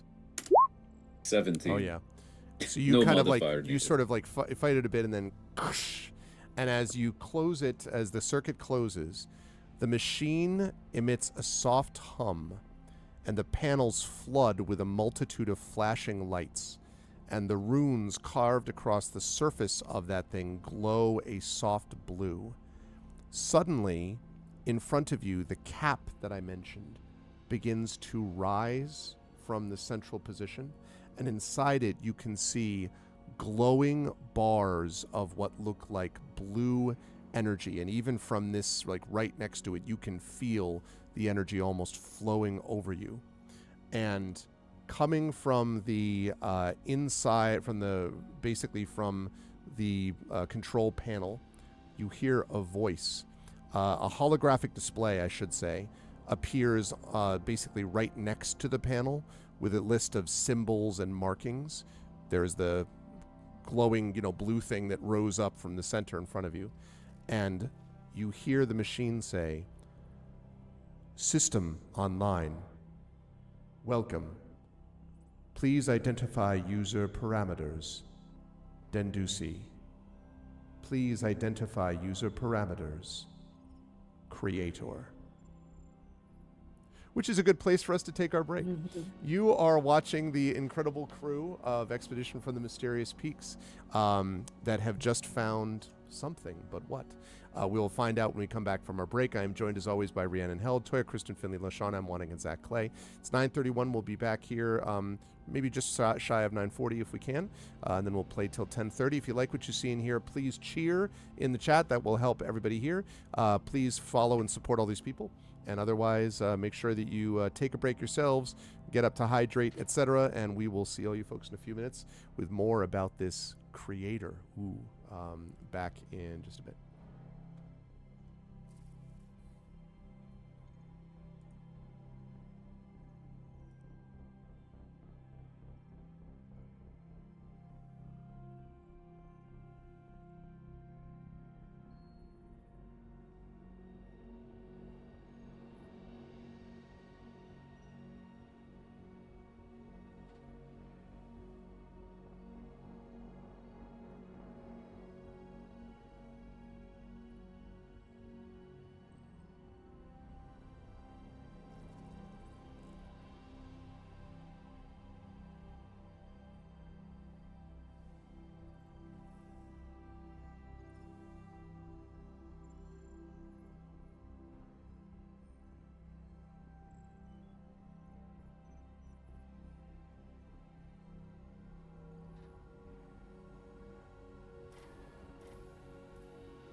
Okay. So welcome back, everyone. Welcome back to day 40 of Expedition from the Mysterious Peaks as we head back up to the this thing, whatever this is, that has just... Oh, I see we've moved people around. Hang on one second. There we go. Raven was definitely not Jaraxxus, and Jaraxxus is not Raven. Two different people. Okay. But we have just encountered this thing that has referred to Jaraxxus as Dendis and then Creator. And so I will hand things back over to Jaraxxus, and I guess specifically I should start by asking about to Jaraxxus, what do you want to do in response to this? Oh, and Sataria, sorry, I beg your pardon. One last thing. Sataria, when you get a chance, also those runes are now brighter and may make it a little bit easier for you to be able to see what they're actually referring to. Let's see. Yeah. Actually, so you should do a, if you could do an Arcana check for me, that would be good. I'd also take lore, but... Let's see what Arcana gives me. Dice don't like me tonight. Yeah.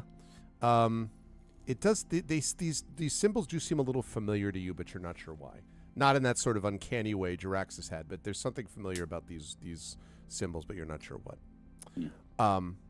Okay, but Jaraxxus now, yes, you're going to say. I turn around to Sataria and say, "Did you hear that? It called me Creator." Or you're like who the creator was? Maybe. Are there people like you who would have been on ships like this? Maybe. I turn back to the console. So it said Creator, Dendis, and then what is it asking me? Said, please identify user parameters. It sounds like it's asking your name. Okay.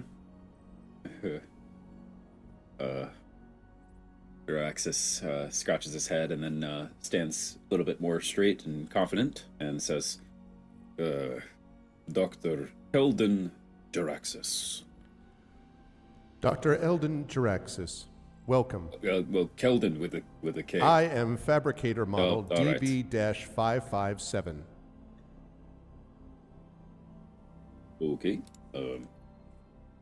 Zach takes notes. What do you fabricate? Does it listen to Sataria? Please identify user parameters of secondary user. Sataria Verbin. Welcome, Sataria Verbin. I am Got your designed name right. to manufacture... Sorry. Incidentally, Greg knows that. I just don't. Anyway, I know. Welcome, Sataria Verbin.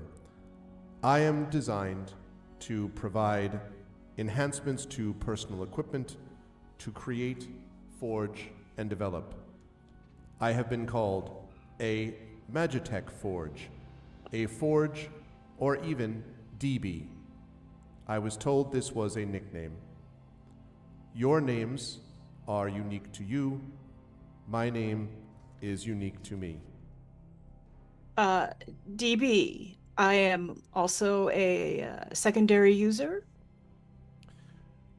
Identify user parameters of secondary user. Nulls. Welcome, Nulls. Can you let us know what those sigils and runes are on you and who put them there? My exterior has been modified by several who have used me for different purposes. There was a time when my function was more comprehensive, but many of my parts have been removed. And who removed them? I am not aware.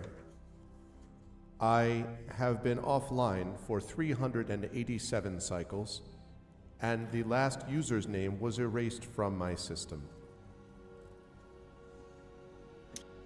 For better or for worse? It doesn't say anything. Do you have there would be a name for this. In the lore of Espergenesis. When people no, don't I have Adobe Acrobat open to you look at my PDFs. I accidentally clicked Ask AI Assistant. No, that's not what I want to do. I Go away. am not AI. AI is garbage and must be purged from the galaxy. Let's see. There's a thing with the sim. Here we go. The galaxy. Give me just a second. In the Silrain arc, the sim intergalactic matrix. There's a thing where people can have. Yeah, here we go. The Galactic Data Network is a primary hub for all communications, and many also choose to perform what's called a sim dive, the act of linking your brainwaves directly in the network and navigating the virtual world with an avatar, commonly referred to as a persona. Jaraxxus turns to the thing, to DB, and says, DB, do you have a avatar? Do you have a way to physically manifest yourself? Or illusorily? Virtually? I don't know. I exist in this form. I am unaware of the term avatar. Is it a weapon you wish to be modified?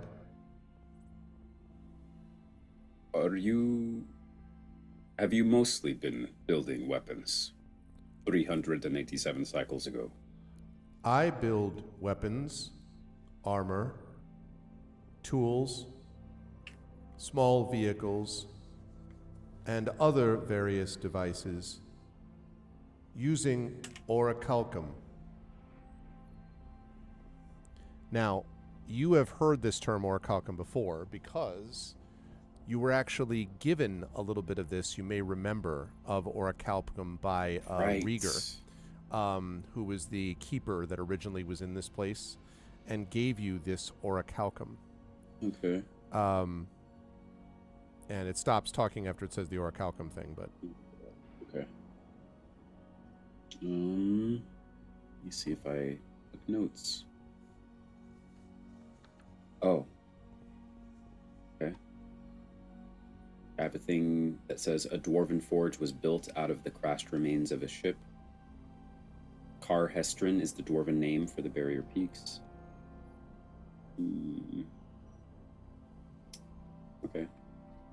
Yeah, I think Jaraxxus steps away to read his notes for a second. So, Nulls addresses DB again.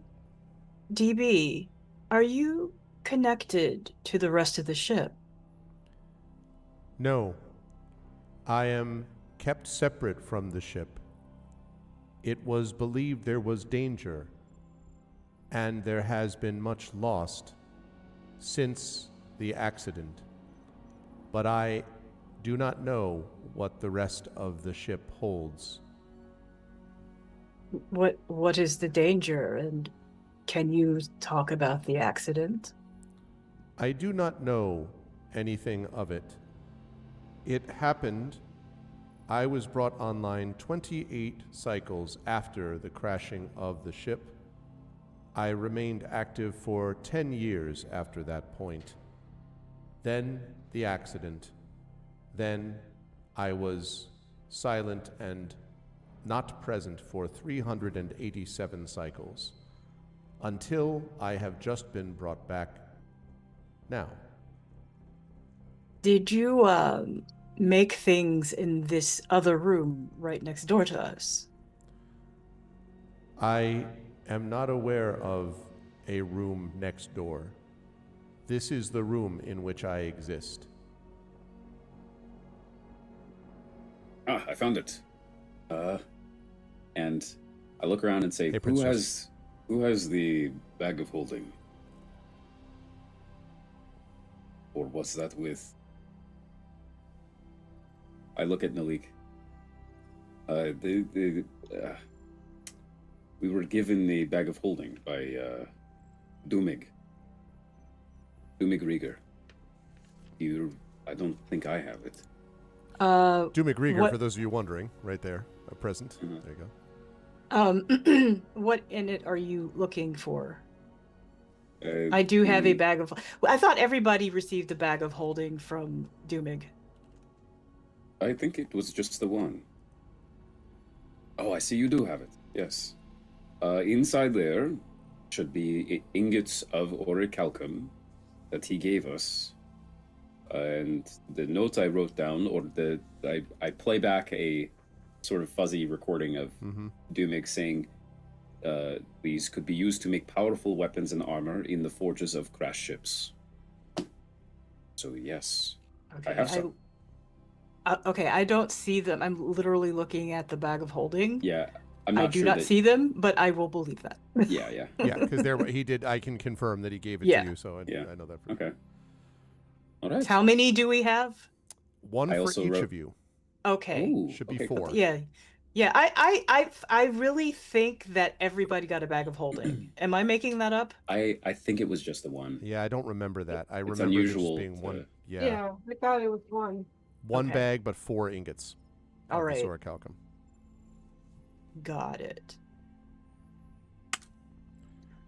Well, if we all have orichalcum, I think we should think very carefully about how we use it. Mhm.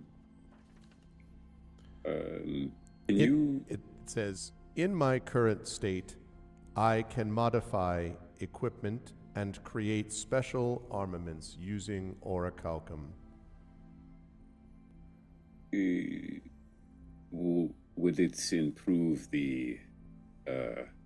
it makes it into magitech, so it makes it magical, like a magic weapon or magic armor?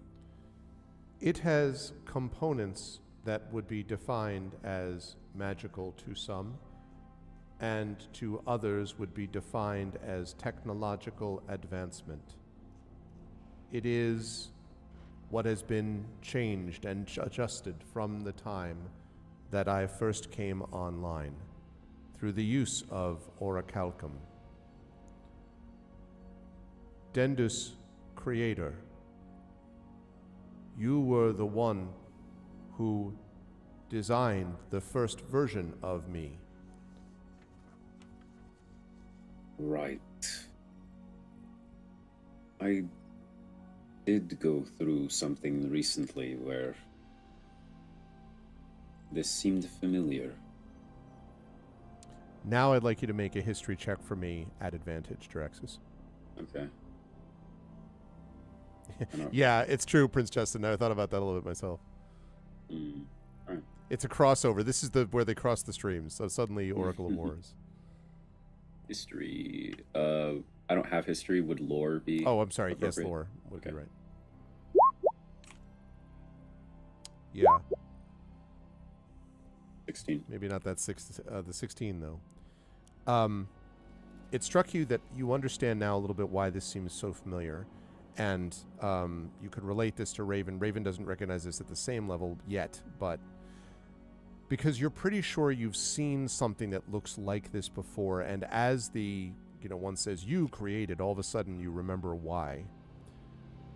This, whatever it is, forge or whatever, is of, you're pretty sure, Dendusian design, or at least it looks like it's modeled after Dendusian design, because it is exactly what the eternal machines which power the crucibles look like in the Silrain Arc. They are powered with Sorium. And you wonder now if orichalcum is just this planet's version of Sorium. Okay. And I also have some... Raven. Oh, go ahead. I'm sorry, Raven. No, I said still means nothing to Raven. Yeah. However, I do have these things that can basically upgrade your item. And so each of you could upgrade one of your items using this orichalcum to what is known as a legacy item. Now, you all have heard of shopping episodes. What happens like when you've those. got a legacy enhancement episode? Because that's what we're looking at, right? So, there are a few things that you can adjust here. There's basically 4 categories. Legacy armor, legacy focus, which is kind of like an Esper focus that you might use, a legacy shield, or a legacy weapon. And there are different things you can improve of each of those, but those are the 4 categories. Okay. That exist. So I've got a question because I've never done a shopping episode before. Okay. This machine can, if I'm under, it cannot create new items. Is that not in its present form? It cannot. Not in its present form because of the stripped parts and stuff. But it can still modify. Right. And we still haven't gotten to what Raven found. I'm not going to mention it because Raven hasn't said what she's found. That's right. But I would also find that very interesting if DB could make enhancements to whatever Raven found. And there are a number of things. I'm guessing basically, so what we have on us right now are the things that we can get enhanced. Is that correct? That's right. We must do it now. Well, I mean, yeah, I mean, I don't want to, I mean, you could also not do it, but but yes, like in the sense that these are the things that you could modify while you're at this forge. You could leave and come back, Knowles, for sure. Yeah. But like that's what's available to it to do, is basically not creation, but modification.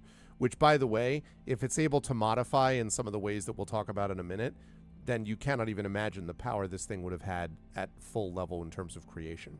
And I'm guessing, well, we have to use the orichalcum that we have, and we probably won't find more of it, is my guess.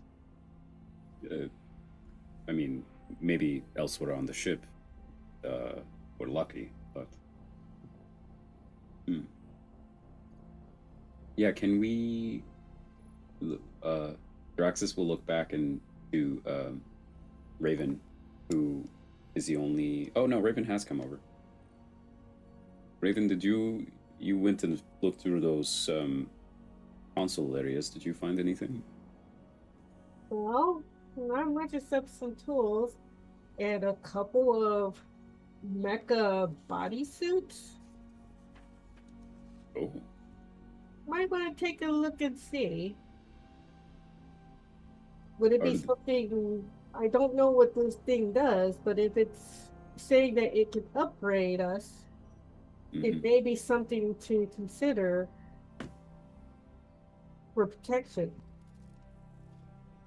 And incidentally, Raven, you found there, this is in the Esper Genesis basic rules, but I'll just tell you what you found for now, a set of cybersmith's tools, gunsmith's tools, and a micro tool set.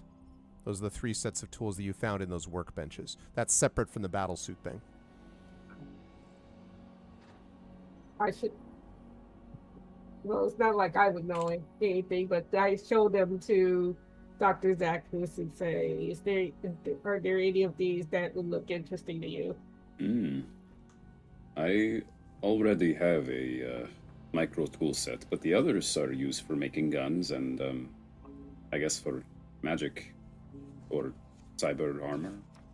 But Did you say magic for what? Well, I don't know exactly how cybersmith tools work, but I am a cybermancer. If I had connection to the sim matrix, I'd be able to go into a virtual world where sort of a lot of things are possible. I've never used those tools, though. It's the sort of thing like we wear armor, but none of us are blacksmiths.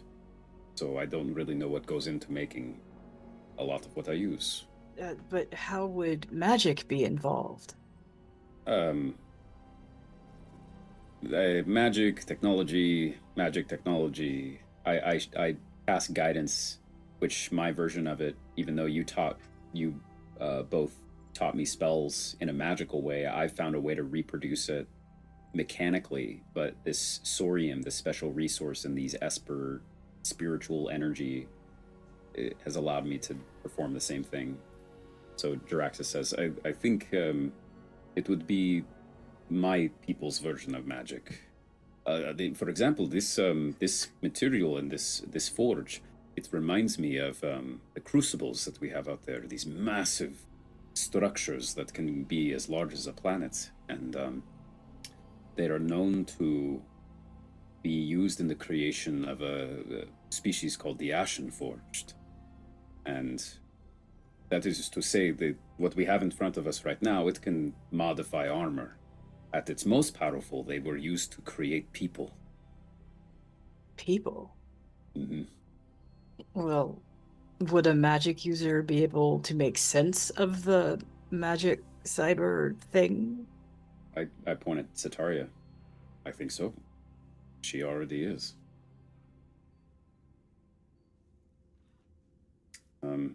I'm curious about these suit things you found, and Jaraxxus will leave the forge and walk down to go look at what Raven found. Satari, Satari, are you going to stay up there or? Yeah. Okay.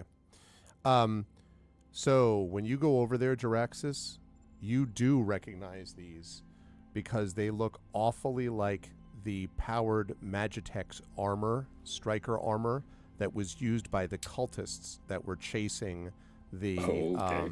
You remember that? The Yeah. No, I'm just like, whoa, this is a lot. All yeah. right. Very familiar.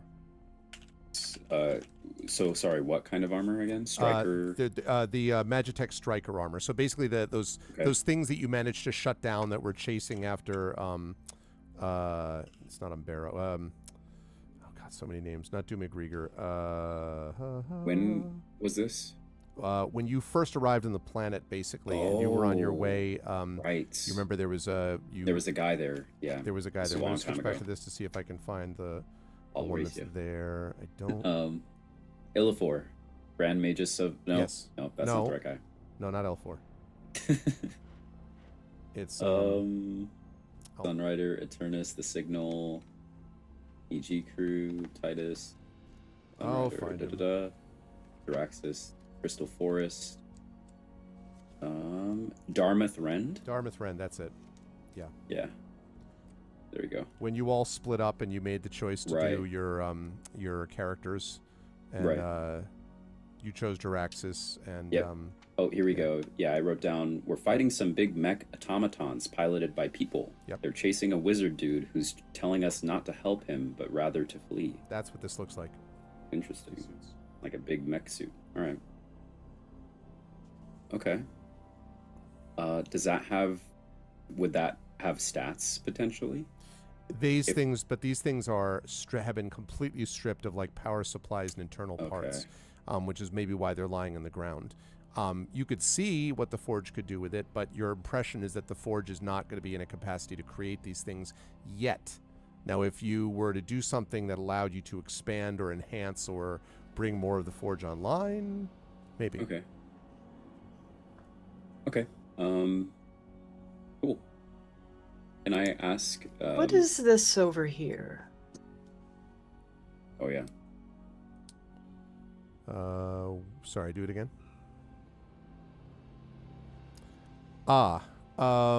So that item or that area seems to be, from what you can tell, it looks almost like I guess the better way to describe it would be a sort of smaller, like a kiln or a firing engine of some type, like a furnace. Maybe that would be a better way to describe it.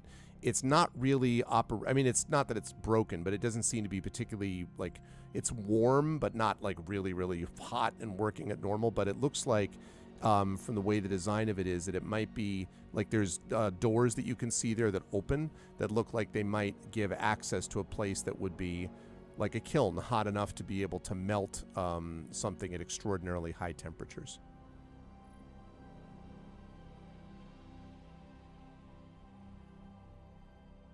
And are these consoles active? They are not. I looked at them already. Yeah. Interesting. Okay. And then I suppose lastly, can we get some more details about what the legacy stuff would be mechanically? I would be happy to do so. So do you have a sense of like what, I mean, so let me go one by one. Sataria, let me start with you. Is there, if you had a choice between armor or shield or weapon or a focus, again, like rod, staff, wand, something like that. Do you have a thought about what you would want enhanced? Because then I can give you some details about what that might look like. So would a focus be something that I can use? I'm not clear on the difference between that and D&D focus, arcane focus. Yes, that's exactly right. It is something that you could use. Basically, spells cast from or through a focus require no material components, and so you could use this as a spell casting focus. Okay, because I think I have one, but if it can make it an awesomer one, then would be the that's idea. definitely definitely what you do. So if you were going to do a focus, let me give you some examples of what that could be. And I'm paraphrasing like what the thing is telling you as you're working through it. A battle focus, for example, while holding it, this focus at the initiate level, and I'll explain that in a minute, you gain a +1 bonus to spell and Esper power attack rolls, so in your case, spell attack rolls. In addition, you ignore half cover when making spell attacks or power attacks. So you just ignore that. Now, I said initiate level, right? That's what you get with one orichalcum ingot. But every ingot that you put in, you increase the level of it up to a maximum of 3. So there's superior, at which point your bonus to attack rolls increases to +2, or master, where it increases to +3. So that's the battle focus of that item. And they only cost 1 additional ingot each. Correct. So if we dumped all 3 of our ingots, she would immediately get a +3 focus. That's right. Dang, that's pretty cool. Now, I'm not going to take your ingots, though. There's also I don't know. there's also a frost fire focus, and this can be wielded by a sorcerer, so that fits. Now, this thing has actual charges. What it means is that you can use an action and spend one of its charges to cast either Burning Hands or Fog Cloud from it using your spell save DC. The focus starts with basically 7 charges, and it regains a certain number of expended charges daily at dawn. That's at the initiate level. At the superior level, while holding it, you have resistance to fire damage. The number of charges increases to 10. As an action, you can expend a number of its charges to cast either Fireball or Wall of Fire from this item. And at the master level, you also have resistance to cold damage, and you can expend its charges to cast Cone of Cold or Ice Storm. So, that's Frostfire focus. Then there's something I think you're going to like, I'm guessing, and that's the third and final option for focus, and that's Healing focus. Now, technically, it says now it says here, Engineer, Sentinel, Bard, Cleric, or Druid, but I'm going to also allow Sorcerer because of the nature of who you are. While wielding it as a spellcaster, has 3 charges. While wielding it as a spellcaster, you can expend a charge as an action to cast Cure Wounds from it, and it regains 1d3 of its charges daily at dawn. When the focus becomes superior, the number of charges increases to 10. When you cast Cure Wounds or activate Mend from the focus, you can expend charges to increase the spell's level, right? So you can cast it at a higher level by using another charge. You can also, as an action, expend a number of charges to cast either Lesser Restoration or Mass Cure Wounds. So that's at the superior level. And then the master level, number of charges increases to 20.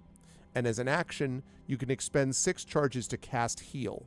Heal, I don't know if you're, but like, Heal's a ridiculous healing spell. Like, Heal basically is just like, yes, everything. Like, yes to all. It regenerates limbs. It's just, That's how good Heal is. absurd. Like, yeah.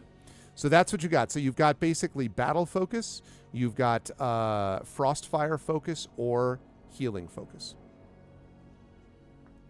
I mean, as far as the initiate level, I feel like Frostfire is the most fun, but I feel like I want to go for the long term, and healing gets really good after in the later ones. It does. Even though, like, right now, 3 cure wounds, but I mean, a suggestion though, a build you could go for is you already seem to be getting your own healing from your class stuff.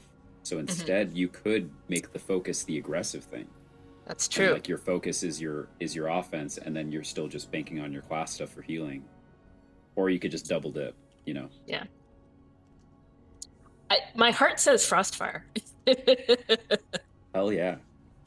I didn't take as good notes for that, so I'll have to get the text of it. But here, I'll show you guys to the doc I use. Awesome, thanks. Trivia just said, I'm wondering if whatever resources of unobtainium that the party is spending on getting upgrades right now means that later the people who crashed will never be able to obtain or make whatever spaceship parts might be needed to finally get themselves off the planet. I was like, wondering about that. Yeah, no. I won't say that. I will say that as I'm describing this, I hope that's what is building up is an understanding of how absurdly powerful this thing is. Yeah. And it is, and I will mention, by the way, for both Nals and Sataria, you are fully aware of the cataclysmic event that happened when the Celespire ruptured, and no one ever knows exactly what happened. But if this is the level of power that we're talking about, it makes sense that you're playing around with this. Like, I mean, and this is, again, this is doing this in its stripped down form, so anyway, enormous. Also, I'm going to put in Discord. I think I managed to copy it properly. So there we go. Okay. I just put it in there for you. Awesome. For you there, sir. All right. So now, while you're thinking about what you want to do, it sounds like Frostfire, which I'll come back to. Nulls, any of this stuff, what do you think about armor, shield, weapon, or focus? What are you thinking about? I mean, I would like to know about all of them because I have no idea what I want. I'm sure we eventually will as we get through them. That's right. Would you be more interested in sort of you've heard the focus points, like the focus things are the same for you as they would be for Sataria. So you could also choose between the three that I mentioned, the battle focus, the Frostfire focus, or the healing focus. But obviously you could also maybe go for armor or shield or weapon, and that's another thing.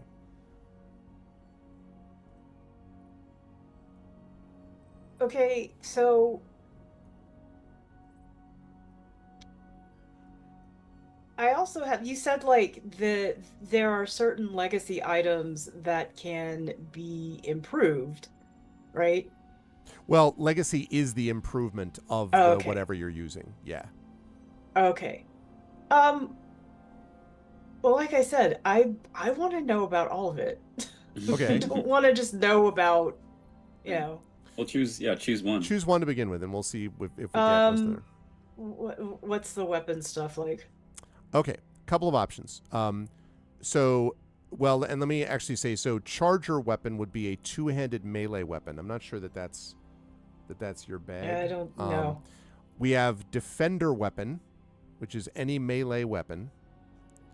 Possible, maybe. So let me read those out, and then you can tell me which one interests you. Defender weapon, demolisher weapon, which is any bludgeoning melee weapon. Energy weapon, which deals damage of a specific damage type. Impact weapon, which basically builds attack or damage, pretty straight ahead. Rebound weapon, it's the boomerang weapon. Basically, like you throw it and it comes back to you. So there's that. And this increases over time. There's also a speed weapon, which increases your quickness and fluidity. I thought about this. I wondered if Raven might have interest in this, but we'll come back to that. So speed weapon, which increases your quickness and fluidity. And the last one is called a wounding weapon, which inflicts severe injuries difficult to heal. Any of those sound interesting that you'd like to know more about?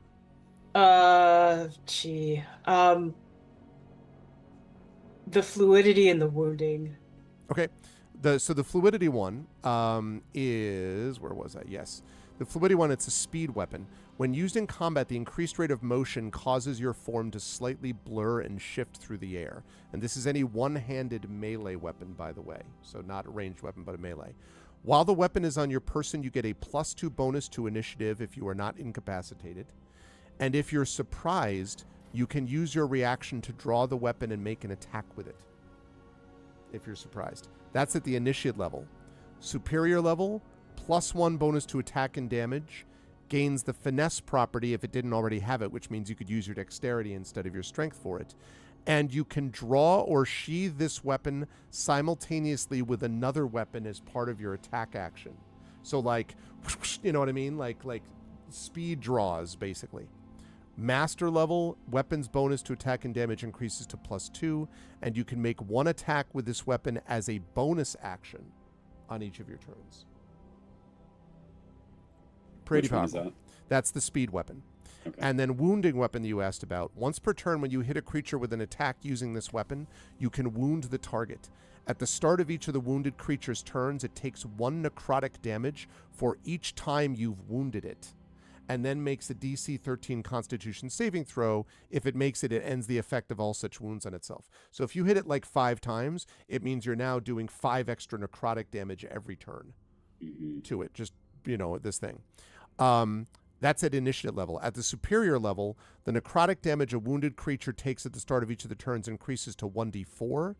The DC for this throw to end the effects of wounds increases to 15, and hit points lost to this weapon's damage can be regained only through a short or long rest, cannot be regained through regeneration or magic or any other means.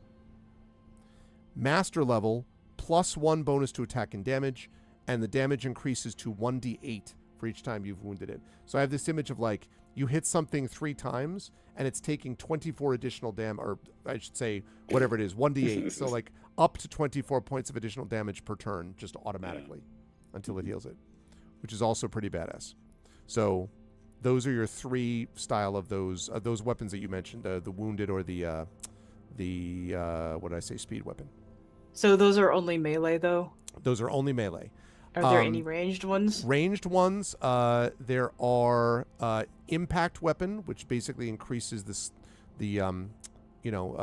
increases the damage and attack. You can use that with ranged. Also, energy weapon, which deals additional damage of a specific type, and you can actually decide what damage type you would like.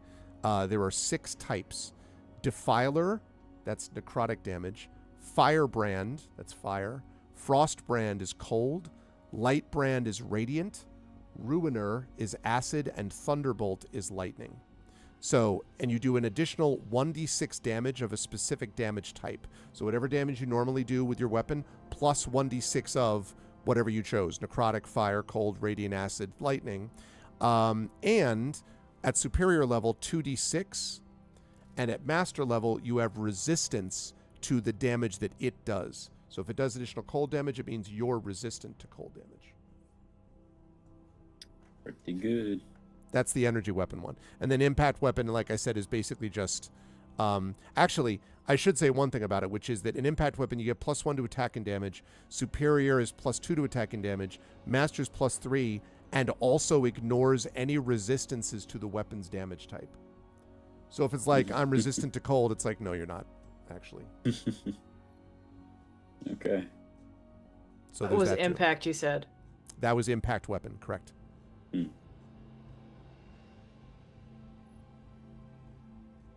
And that can be ranged, and the energy weapon can be ranged.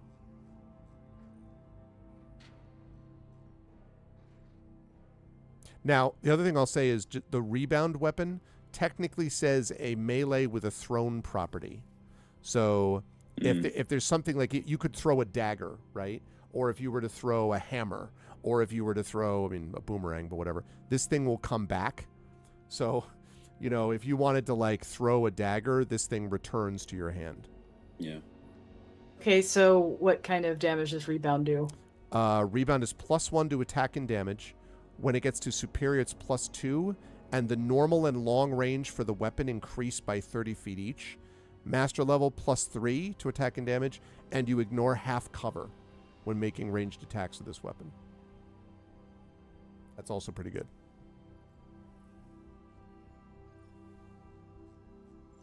So yeah. Okay. Any of those grab your, tickle your fancy, Nulls? Well, yes, but I'm going to have a very hard time choosing. I'm just go ahead and think about that. I will go on to Raven while you're doing that. Raven, any of these grab your interest? Also, don't forget there's armor and shield you could check out if you want it instead, Raven. Actually, I was going to ask about the shield. Boy, do I have a deal for you. Okay. Shield. Guardian Shield. Extremely resilient ornate shield. While holding the shield, you have a +1 bonus to AC, which is in addition to the shield's normal bonus to AC. When it reaches superior level, it gets +2 AC, and whenever an attacker makes a ranged attack against a target within 5 feet of you, you can use your reaction to become the target instead. So you could basically be like, I'm the target by throwing your shield in front of it. You become Captain America is what I'm saying, without the throwing of the shield. And then at master level, +3 AC. Again, in addition to whatever normal AC bonus it might have. So that's a Guardian Shield. The second kind of shield, I think there's one other kind of shield that I saw.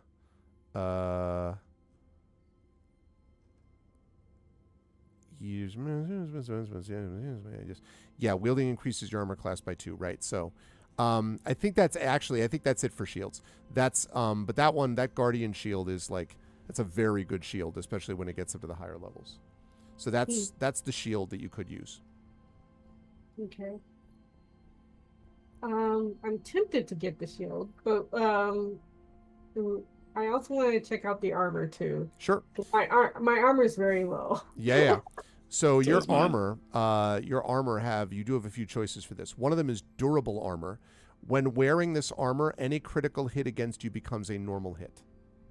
And at superior level, +1 bonus to AC, and at master level, +2 AC, and bludgeoning, piercing, and slashing damage from non-magical weapon attacks is reduced by 3. So that's durable armor. Explorer armor has additional features for surviving in an environment. While you wear this armor, you automatically succeed on saving throws made against exposure to extreme heat or extreme cold, and that's at the initiate level. At superior level, +1 to AC, and also your walking speed increases by 10 feet. Master level, +2 AC, and while wearing the armor, you can stand on and move across any liquid surface as if it were solid ground. Ooh. You kind of walk on water is what I'm saying. Protection armor. Versatile overall protection, +1 to saving throws. Superior, +1 bonus to AC and +1 bonus to saving throws. And Master, +2 bonus to AC and +1 to saving throws. And then the last bit of armor, type of armor, is resistance armor. And the resistance armor means you can use an action to gain resistance to the chosen damage type. You'd have to decide what type you want for 10 minutes. You can't use the feature again until you finish a short or long rest. The resistance that we're talking about is acid, cold, fire, force, lightning, necrotic, poison, psychic, radiant, or thunder. Basically all the different kinds of damage types that you could have. At superior level, you have resistance to the chosen damage type always. Like, you don't have to use an action, you just always have it at superior level. And at master level, you get +1 AC, and if an attack dealing the chosen damage type, like say you get hit by cold, that would reduce you to 0 hit points, you're instead reduced to 1 hit point because of this armor. So there you go. Which was the one that allowed you to walk on water again at That's the one I thought was cool too. The Explorer armor. Additional features for surviving in any environment. I am really tempted to get that one. Now remember, the walk on water one though only happens when you get it to master level, so just be aware of that. Like, you don't get that straight off. So you would get you need to put in like an orichalcum ingot to get to superior and another one to get to master. So I'm just letting you know that that's the case. Okay. All right. But what does that do for like the regular, like the main level? At the initiate level, you automatically succeed on heat or cold saving throws. Indeed.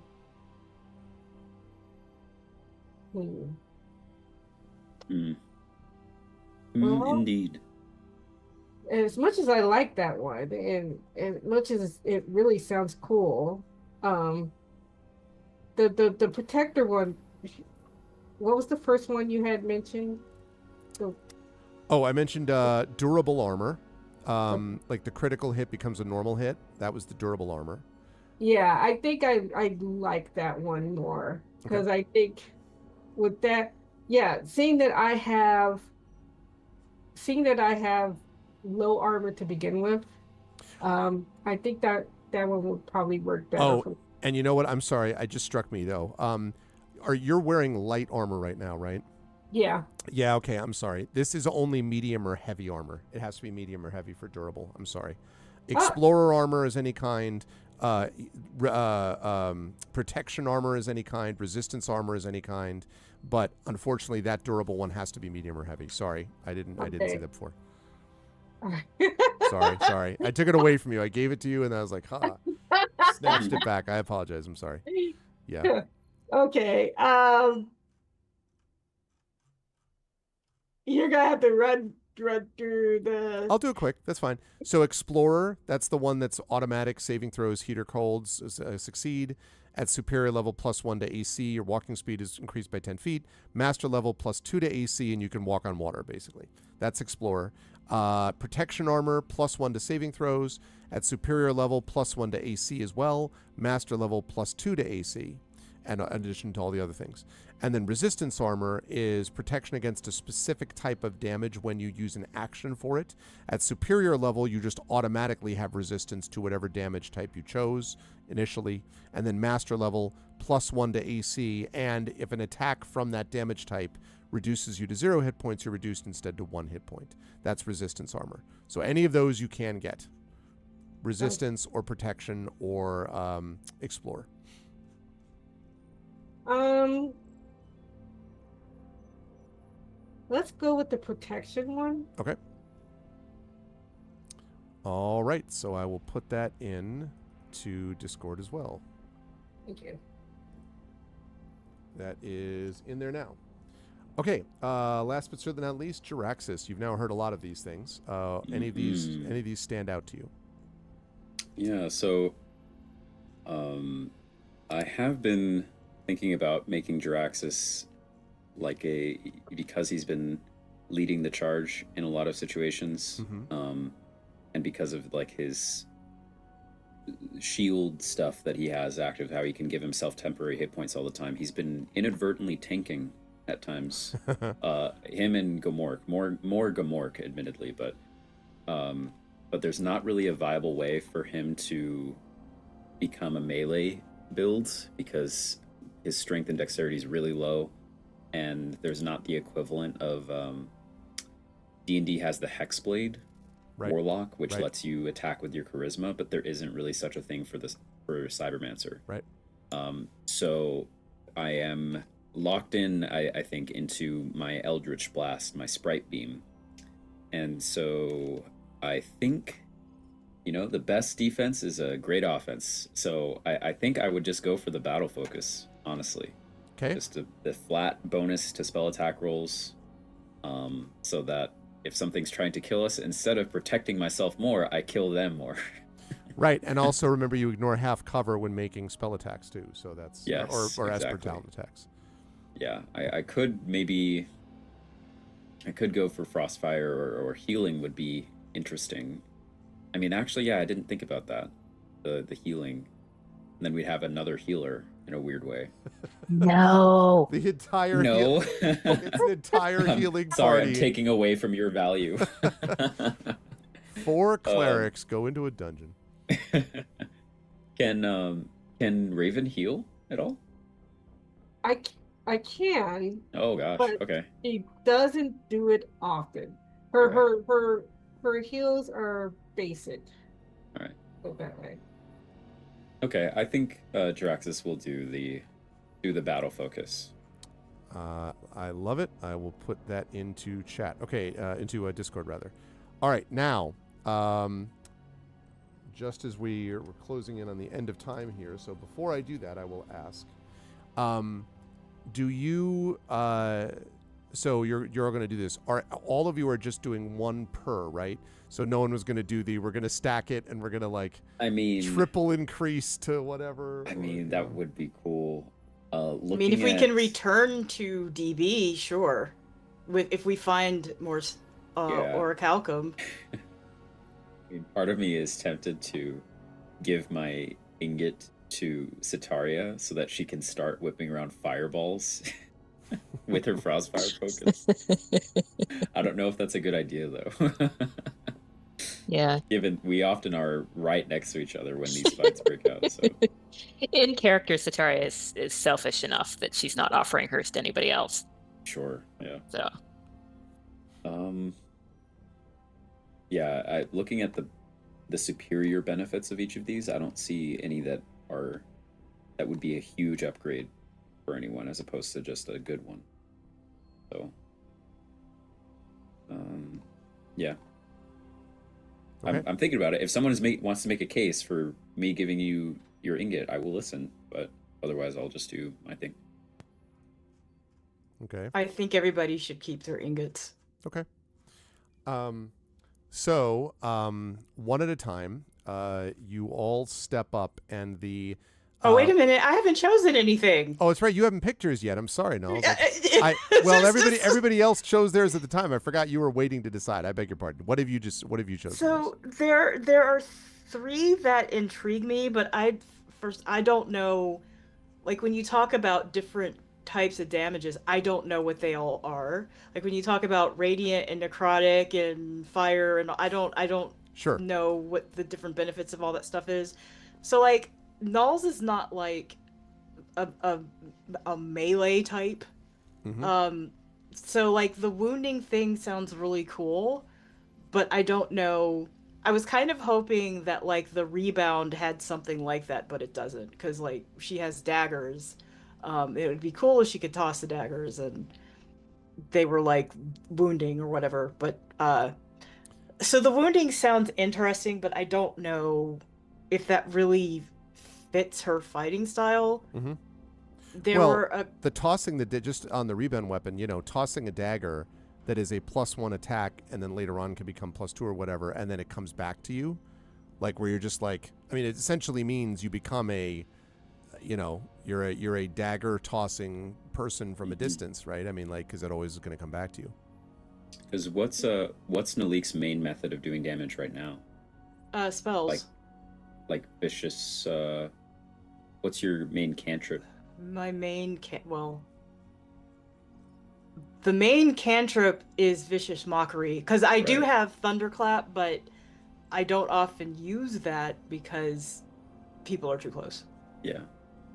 So I also do have Thunderclap, and I have some pretty powerful AoE stuff, like Thunderwave. Mm-hmm. And what's the other one? So I have Cloud of Daggers at both level 2 and 3, and I have Thunderwave. And then like the basic cantrips are Vicious Mockery and Thunderclap. Yeah.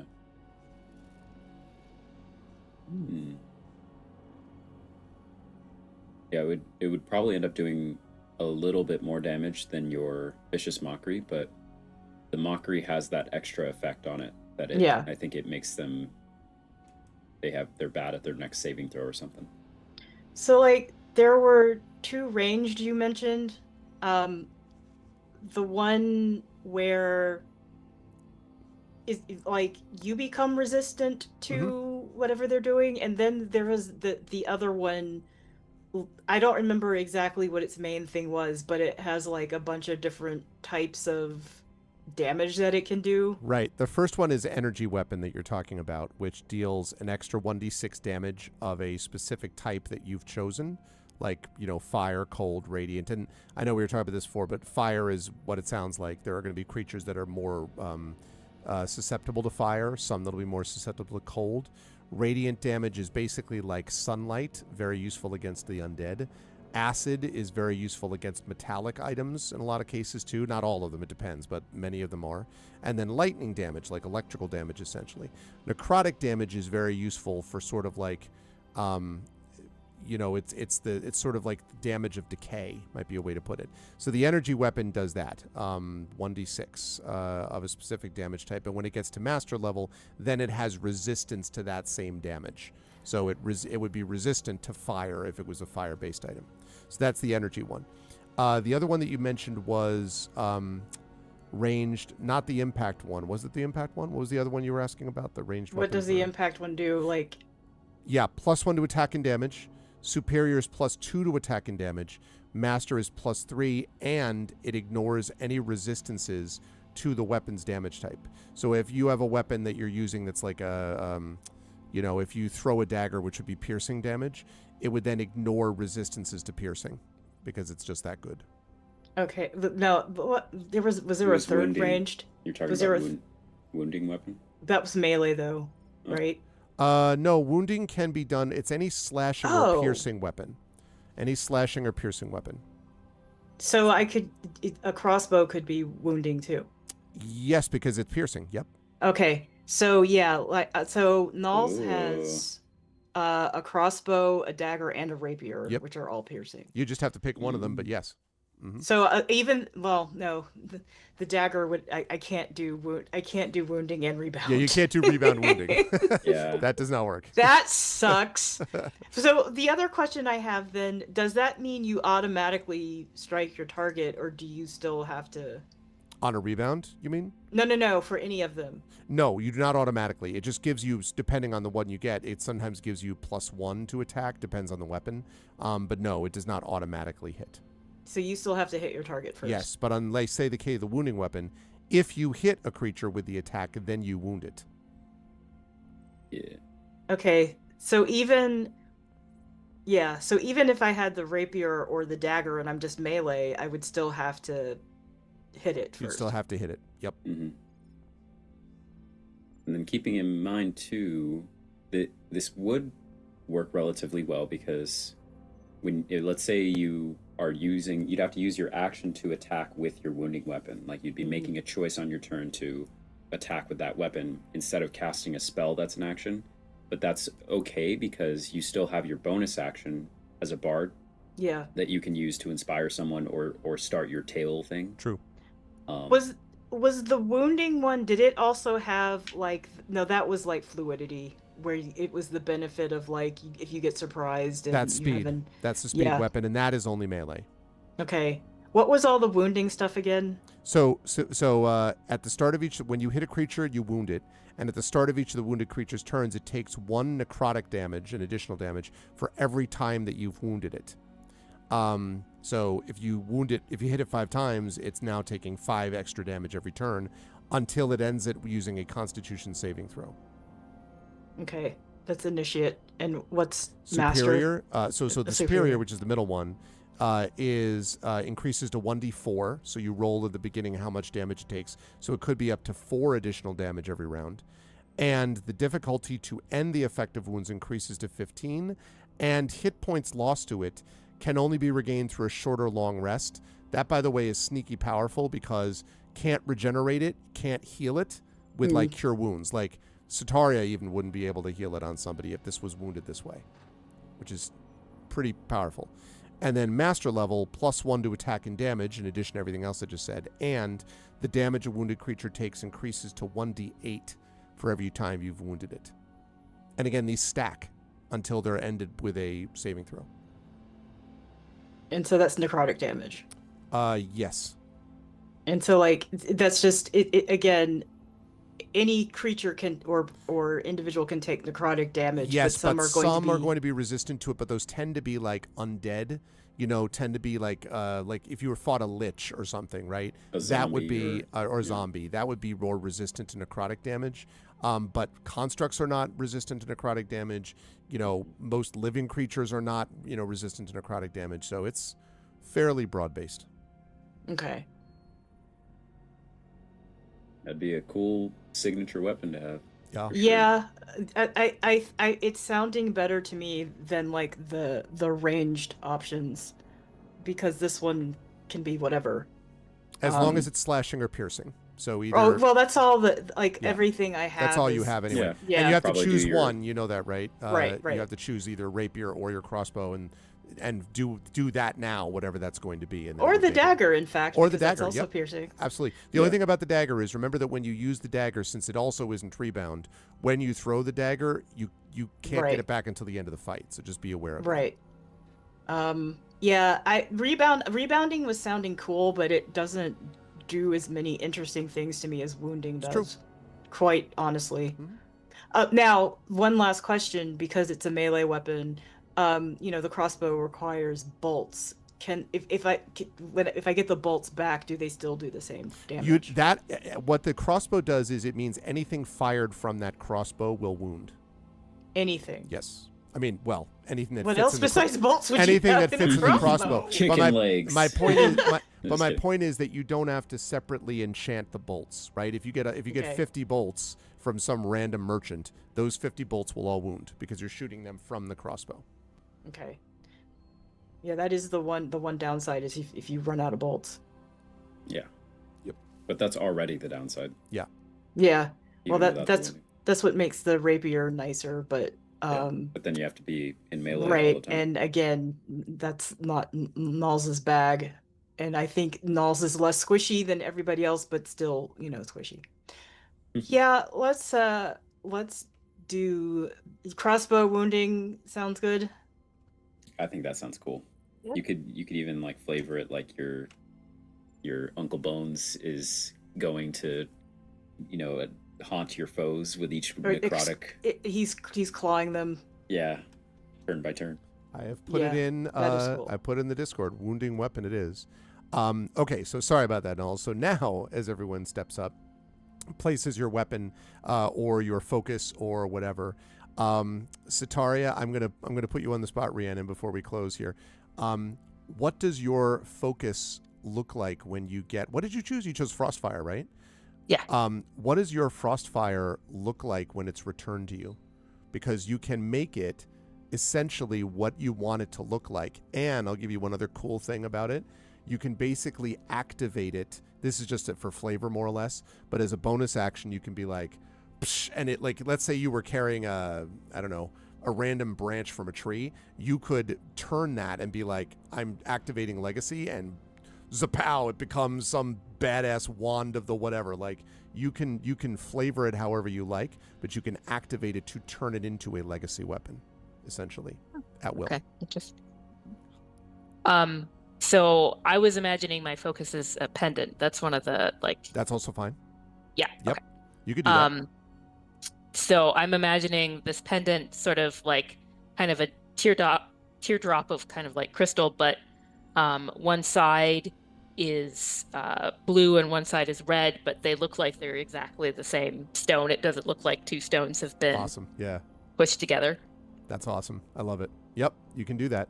And it has a strange both, I would say when you wear it, it has a little bit of a, if you're paying attention, close attention, a little bit of a cooling and a warming property to it. Like it cools and then warms, not in an annoying way, but just it's sort of noticeable. Awesome. All right, Nalls, when you step up, what's your crossbow look like when you have it back? You get like flames down the side, or like what cool stuff do you have on the crossbow? No, there is an eerie miasma that rises from it. So good. Sometimes it's green and sometimes it's purple, but you can't really get a sense of what it's shaping into. Let's go. Like shadowy bolts almost. I love it. Oh, amazing. Raven, what about your oh god, you got the armor, you got the resistance armor, right? Yeah. So what does your armor look like? And again, you can like flame on, flame off, as Triffid was joking about in chat, flame on, frost off. You could first of all, you need to tell me also, what is it resistant to? You have to tell me what type you'd like it to be resistant to, because it's a specific type of damage. Does she get to choose every day or right now? You have to choose this. You have to choose right now. Wait, is this the same one? Is it resistance or did you do protection? What did you do? I noted down protection. Oh, I'm sorry, not resistance. Protection. Never mind then. Never mind. Okay. So yeah, so you have a +1 bonus to all saving throws at the initiative level. Yeah. So what does this thing look like, Raven?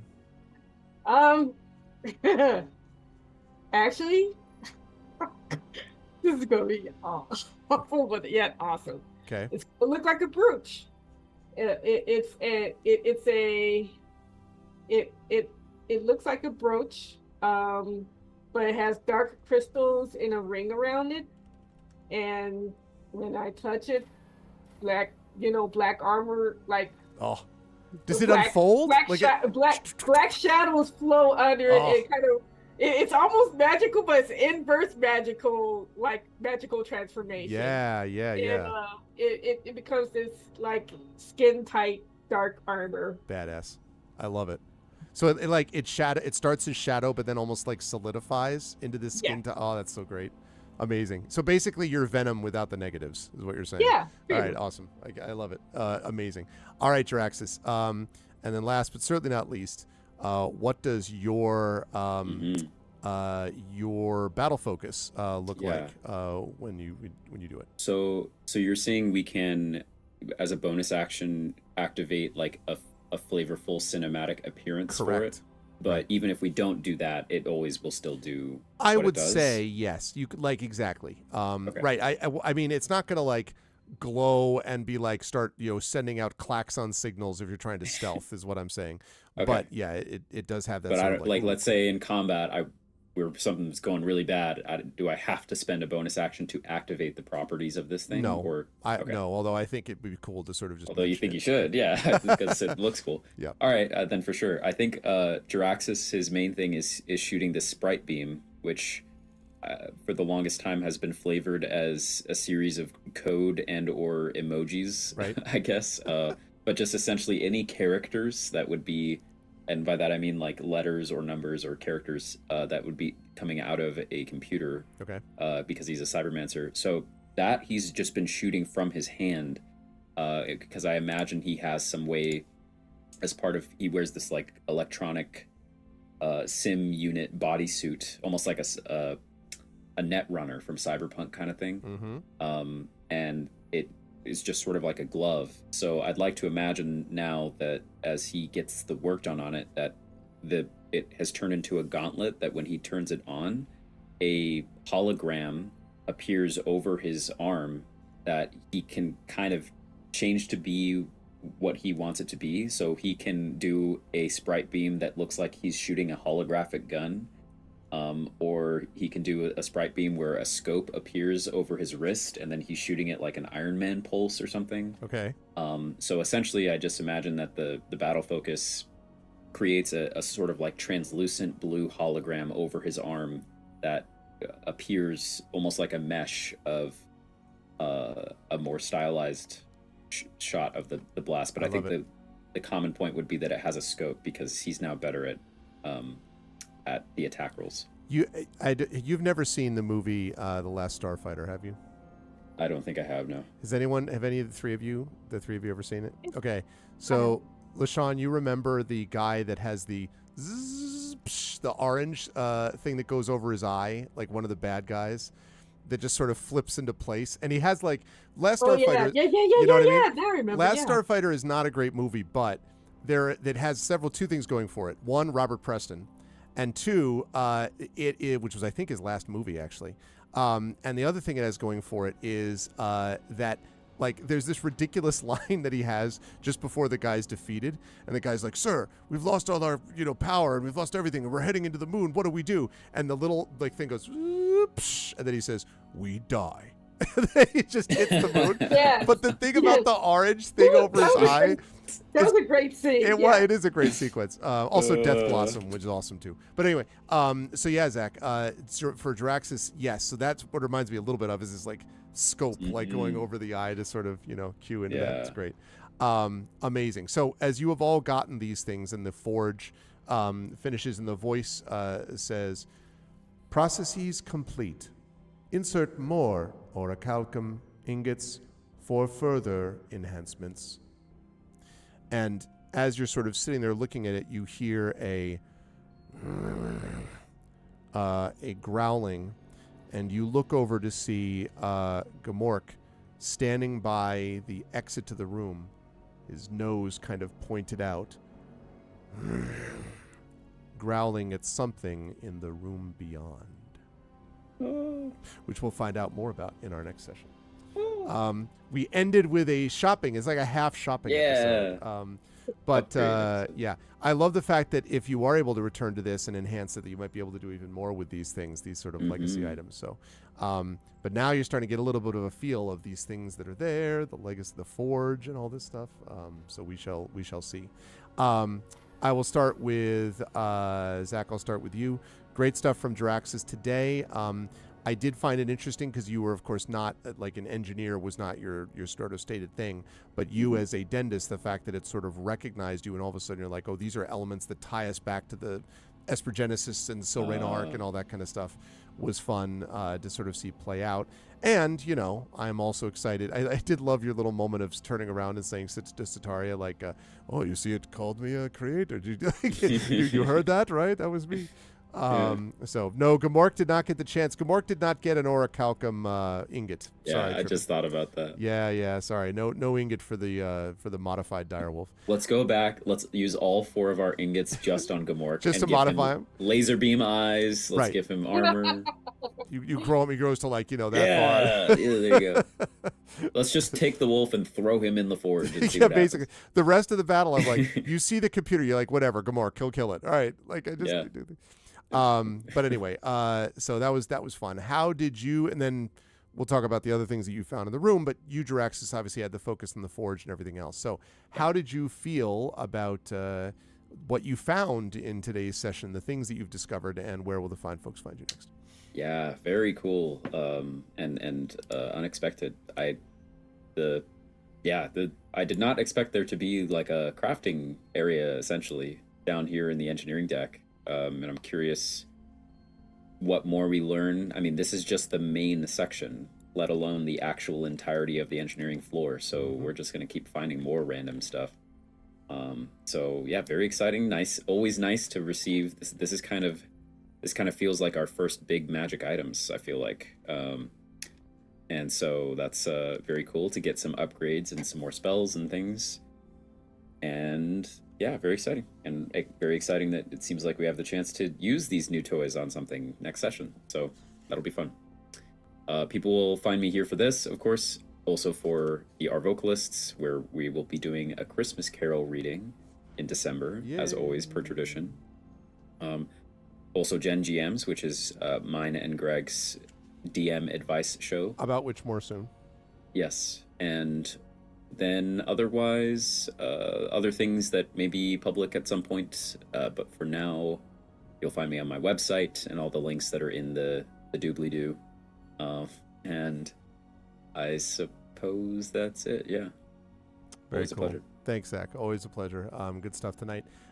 Good stuff as well, LaShawn, from Raven. I almost slipped when you found the battle suits and was going to be like, oh, yeah, they look like, and I'm like, oh, no, you were not there for that. And I was like, so, no, they're just battle suits. Like, you certainly would know enough about that.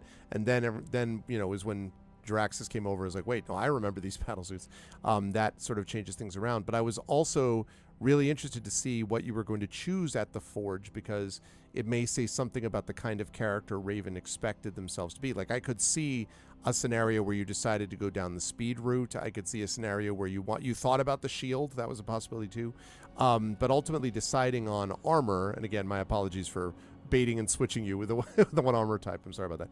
But like, you're being able to have some kind of armor to protect yourself says something about maybe where Raven finds herself right now. And so I'm curious to see how that gets played out in future sessions. How'd you feel about today, and where will the fine folks find you next?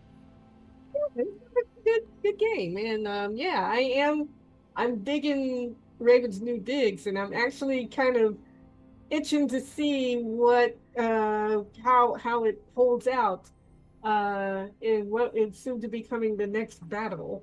So we'll see how it goes. And but yeah, that was actually an interesting thing about you saying Raven. I didn't even think about Raven choosing armor to protect herself as, something like, also kind of in like a sign of her, mental state and whatnot. But actually, that does make sense now that I think about it.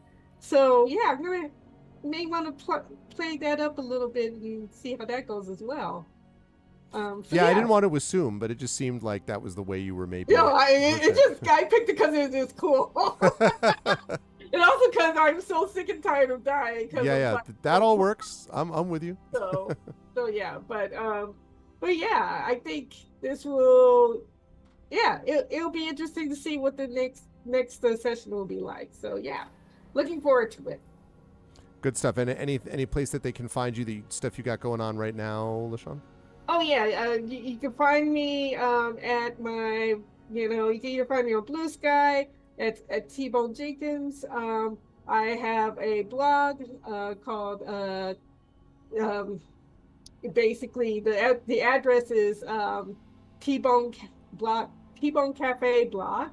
But it's yeah I have a blog.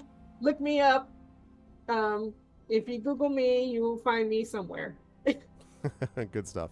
Thank you, LaShawn. Always a pleasure. And not last but certainly not least, I have two people left to go. The next person on the list is Toya. Toya, great stuff from Nulls also. I like the idea that you were. I didn't plan it this way initially, but when Sataria started addressing it, it's like secondary user. It's like, I am also a secondary user. That was kind of funny, and referred to it as DB. I also was interested in the choice that you made, Toya, and how you were kind of working through it, because it does say something perhaps about the nature of what Nulls is, because Nulls is like very chill and sort of laid back and very kind of like in harmony all the time, so to speak. But these are serious situations that that Nulls is facing, and figuring out what exactly needs to be done for her to be able to do what's necessary, even if it means hurting and harming others, seems to be like that. It makes sense. And so I don't know, I'm very interested to see what, it also gives you more options too, whether you're going to be sticking with the spell stuff in combat or whether you're going to be doing some more wounding them with your cool new wounding thing. So I was interested in that choice. How'd you feel about today, and where will the lovely folks find you next? Well, it's kind of funny you just talked about that. I mean, Nulls would be doing more crossbow shooting. It was that I had really terrible rolls early on, so I just kind of didn't do it as much. Ideally, it would be a mix of crossbow and spells. So yeah, and with the wounding thing, for me, I see Nulls as kind of being just outside of the veil of dreams and death and the beyond anyway. So it kind of makes sense to me. I also think DB said some very important things about the history of the ship and who may have been on it, especially the last user ID was wiped, which is very interesting. So yeah, I think Triffid referred to DB as the maker session, the maker shop, and it's a crafting bench, but it said a whole lot beyond just that, that I find very, very, very interesting. And for anybody who was not here at the beginning of the stream, I have a new creative endeavor. I am working on an interactive fiction. It is a quiet horror with elements of hidden object games and visual novels, and it's relationship management, where you are taking care of a couple of young girls. You yourself are an adolescent. The quiet horror gets less quiet as it goes. If you would like to support me in that endeavor, my Ko-fi link is above there in the chat. Also, if you go to shinomedia.com, you can contact me about any editing that you need or game writing that you need, or let people know, that other people who might need my services, you can go there as well. And beyond that, I will just be here for the next session. Very exciting. Thank you, Toya. And yes, agreed on all that, as I've already said. Definitely hit Toya up for all of your editing and other variety-related needs. Definitely worth it. Last but certainly not least, Rhiannon, good stuff again today from Sataria. I was also struck by the idea. First of all, I love the little moments that have been sort of I'm the healer. Okay, I'm the healer. You're not the healer. That's cute that you're the off-tent. No, I'm the healer. Which does feel very Sataria-like, it seems to me. But also the fact that I was interested in what Sataria's reaction would be to knowing that you're looking at a forge of making or creation. There was that moment where you and Knowles both recognized what it was, except you really recognized it in detail about what that was, and that's interesting to me to sort of see what this thing can theoretically do. And I love the fact that you've got now this like Frostfire badassery thing that that can do as much sort of. It just has a lot of options available as you enhance it further, and improves what you can do besides the variety of healing things you can do. Also, you could have leaned into it and just been like, super healer thing, but I think having this also creates maybe a sense of being able to be more well-rounded when you want to be, which I think is neat from a spell point of view. And yeah, so I'm curious to see how that all plays out as time goes on. How'd you feel about today? Where will the fine folks find you next? It was a lot of fun. I enjoy having the moment to have Sataria sort of like check back in, because she gets a little sort of like, yeah, the consoles, they know those, they don't know those. Oh wait, I can read these. Yeah, the thing about where the bones, where my bones at. Yeah, exactly. And maybe it'll have her self-identity less tied up in her healing if she can do some other things in battle too. So you can find me in my books mostly. On Blue Sky, I did put up, I do, as an archaeologist, annotations of when I go to sort of archaeological and historical sites. So I have a new album up of when I went to Crater Lake, did some historical stuff around that. So that's in my Blue Sky. And my books, under Rhiannon Held, I have my urban fantasy, anthropological werewolves. And then under RZ Held, I have my space opera novellas. So if you're curious, get a little bite-sized novella, check those out. That's the Amsterdam Institute series. Very, very cool. I don't know why anyone watching this would care about space opera. I mean, why? Why would you do that? But that's great stuff. Thank you, Rhiannon. And I'm so happy we got back on the back into things with this team. Hopefully we get to next month. We'll see. But regardless, we'll be back one way or the other with more exploration of this place. Chat, can we get some love for the awesome members of Expedition for the Mysterious Peaks? Thank you to Rhiannon Held, to Toya Kristen Finley, to LaShawn M. Wanick, and to Zach Clay. Great stuff, crew. Thank you so much. I'll see you folks soon. Bye, everybody. Bye. Thank you. For now. Farewell. Alrighty. Good stuff, everybody. I am very pleased that we got through that and that we've made some good progress here with opening up these two areas. This specific thing about looking at the specific thing of like looking at these areas and then finding this forge, and there's a lot that's sort of like founded on finding the forge actually. That I think is really interesting, and it's going to lead to all of these other sort of interesting possibilities down the line as well. It's going to be very neat. So, and again, very excited that we got not only new art, which is really cool, but also that we got a new, this new sort of whole map setup that's now specifically designed for Roll20. That's really cool too. And that has all these positive things that they will be able to see as time goes on. And it's a lot easier for me to actually manage it because I don't have to take the time to like block out numbers and do all things because they have a separate player map that they get to use and all that stuff. So it's very cool. Oh yeah, thank you for putting that link up, Prince Justin. I want to check that out at some point too. So that is going to do it for me for this evening, folks. But I will be back on Tuesday, and I will be back with more of the final adventure of Beowulf Age of Heroes with Tari Tunes. I will be doing that, and then I will be over on GOG.com, my sister channel there, GOG.com's Twitch channel with Pen and Pixels. I think that's episode 496. So we're almost to 500 episodes playing more Strange Antiquities, which if you have not seen this story about giving people what they need, from a little eldritch shop that, just as a touch of spookiness, maybe something, things man was not meant to know.